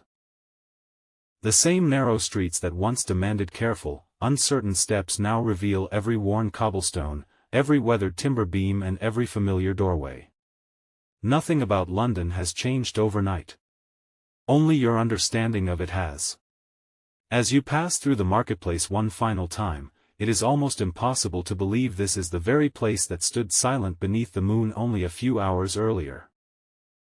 Merchants arrange their goods with practiced efficiency while market women carefully place baskets of vegetables upon wooden stalls still damp with the morning dew. The old baker you encountered at the beginning of your journey now welcomes his first customers with the same quiet smile you remember from the previous evening. Beside him, the young apprentice proudly lifts another basket of warm loaves onto the counter, his sleeves still dusted with flour from a night's work that most of the city never witnessed. You cannot help smiling in return. Without realizing it, you have watched an entire story unfold, from the ovens being lit before midnight to the first loaf changing hands beneath the morning sky. The stable yard has undergone the same quiet transformation. The horses you saw being brushed beneath flickering lantern light now stand harnessed beside waiting carts, stamping eagerly upon the stones as merchants prepare to leave the city. Stable boys tighten leather straps one final time before opening the great wooden gates, their movements carrying the confidence that comes from repeating the same routine every morning. Drivers exchange cheerful greetings while checking wheels and securing their cargo for the day's journey. What had seemed like lonely work performed in darkness now reveals its true purpose. Every careful task completed during the night has prepared these travelers for the road ahead. Their work was never hidden because it lacked importance. It was hidden because the city depended upon it being finished before everyone else awoke. The streets themselves continue filling one familiar face at a time. A servant opens the shutters of a merchant's house, allowing the first golden light to spill across polished wooden floors. An elderly widow carefully sweeps the step outside her home before pausing to greet a neighbor carrying fresh water from the public well. Children begin appearing in doorways, rubbing sleep from their eyes before chasing one another across streets that had seemed almost mysterious only hours before. Even the alley where the silent stranger disappeared during the deepest part of the night now appears entirely ordinary. Sunlight reaches places that moonlight never could, revealing little more than weathered stone walls, stacked barrels and a sleepy cat stretched comfortably across a windowsill. It occurs to you that fear often borrows its strength from darkness, while daylight quietly returns ordinary things to their proper place. The watchman notices you looking back toward the alley and smiles knowingly. Looks different now, doesn't it? You nod. It does. He rests both hands upon his staff before continuing at his familiar, unhurried pace. That's the trick about cities, he says. Most folk think they change after dark. He pauses just long enough for you to consider the thought before gently shaking his head. They don't. We do. Those simple words remain with you as you continue toward the city gate where your journey first began. When you arrived the previous evening, you expected to discover a city filled with hidden dangers and forgotten mysteries. Instead, you discovered something far more remarkable. You met bakers who measured their days while everyone else slept, stable boys preparing horses for journeys that had not yet begun, a physician returning home after helping welcome a child into the world, monks greeting the coming dawn with quiet prayer, and watchmen who knew nearly every face in their district. You witnessed neighbors caring for one another without expecting recognition, apprentices learning trades that had passed from one generation to the next, and ordinary people whose quiet routines allowed one of Europe's greatest cities to awaken every single morning. As you approach the ancient gate, the heavy wooden doors stand open once more, welcoming another day's stream of farmers, merchants and travelers. Wagons creak beneath sacks of grain harvested beyond the city walls. Shepherds guide small flocks toward the marketplace while traders greet one another with the easy familiarity of people beginning another ordinary day. The same guards who watched you enter the city the evening before now smile as familiar faces pass beneath the stone archway. It is a comforting reminder that London has repeated this rhythm for centuries. Nights come and go. Generations pass. Yet every morning the city quietly begins again. The watchman stops beside the gate and turns back toward the waking streets. The first sunlight now reaches the tallest church towers, bathing ancient stone in warm shades of gold. Smoke rises from hundreds of chimneys, carrying with it the comforting scent of breakfast fires and fresh bread. Somewhere behind you, the marketplace has become alive with conversation, laughter and the steady sound of another day's business beginning. Had you arrived only now, you might never imagine the quieter world that existed here while the rest of London slept. The old watchman follows your gaze before speaking one final time. Most visitors remember London by daylight. A gentle smile crosses his face. You've seen the city that even many Londoners never truly saw. His words settle quietly in your thoughts because you know they are true. The greatest discovery of the night was never hidden treasure or danger waiting behind every corner. It was something much quieter and, perhaps, much more meaningful.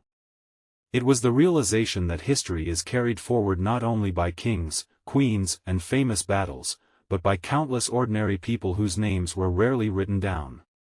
They baked the bread before anyone was hungry. They cared for the sick while others dreamed. They prepared horses before the roads grew busy. They carried messages across the kingdom, watched over sleeping neighborhoods and welcomed each new dawn with the same quiet dedication their parents and grandparents had shown before them. If you are an American imagining this walk today, perhaps that is what would surprise you most. It would not simply be the narrow streets, the leaning timber houses or the absence of electric lights. It would be the rhythm of life itself. Medieval London demanded patience instead of speed, community instead of convenience, and trust in the people around you rather than the comforts of modern technology. It was a city that slept, woke and worked together, one ordinary day after another. You take one final look back through the streets you have wandered together. The lantern that once illuminated every uncertain step now hangs quietly at the watchman's side, waiting for another evening when its light will once again guide someone safely through the darkness. The city has fully awakened. Its mysteries have gently given way to familiar routines once more. And perhaps that is the greatest secret medieval London had to offer. The night was never a world apart from the day. It was simply the unseen half of the same story. Thank you for joining me on this quiet walk through medieval London. I hope you enjoyed discovering the city that most travelers hurried past and that history so often overlooks. If you found this journey relaxing or interesting, I'd truly appreciate it if you subscribe to the channel. It helps me continue creating these long, peaceful journeys through history. And if there's a place, a civilization, or a forgotten story you'd like us to explore next, let me know in the comments below. Your suggestion might become our next adventure together. Until then, thank you for listening. Sleep well, take care, and I'll see you in our next journey through history.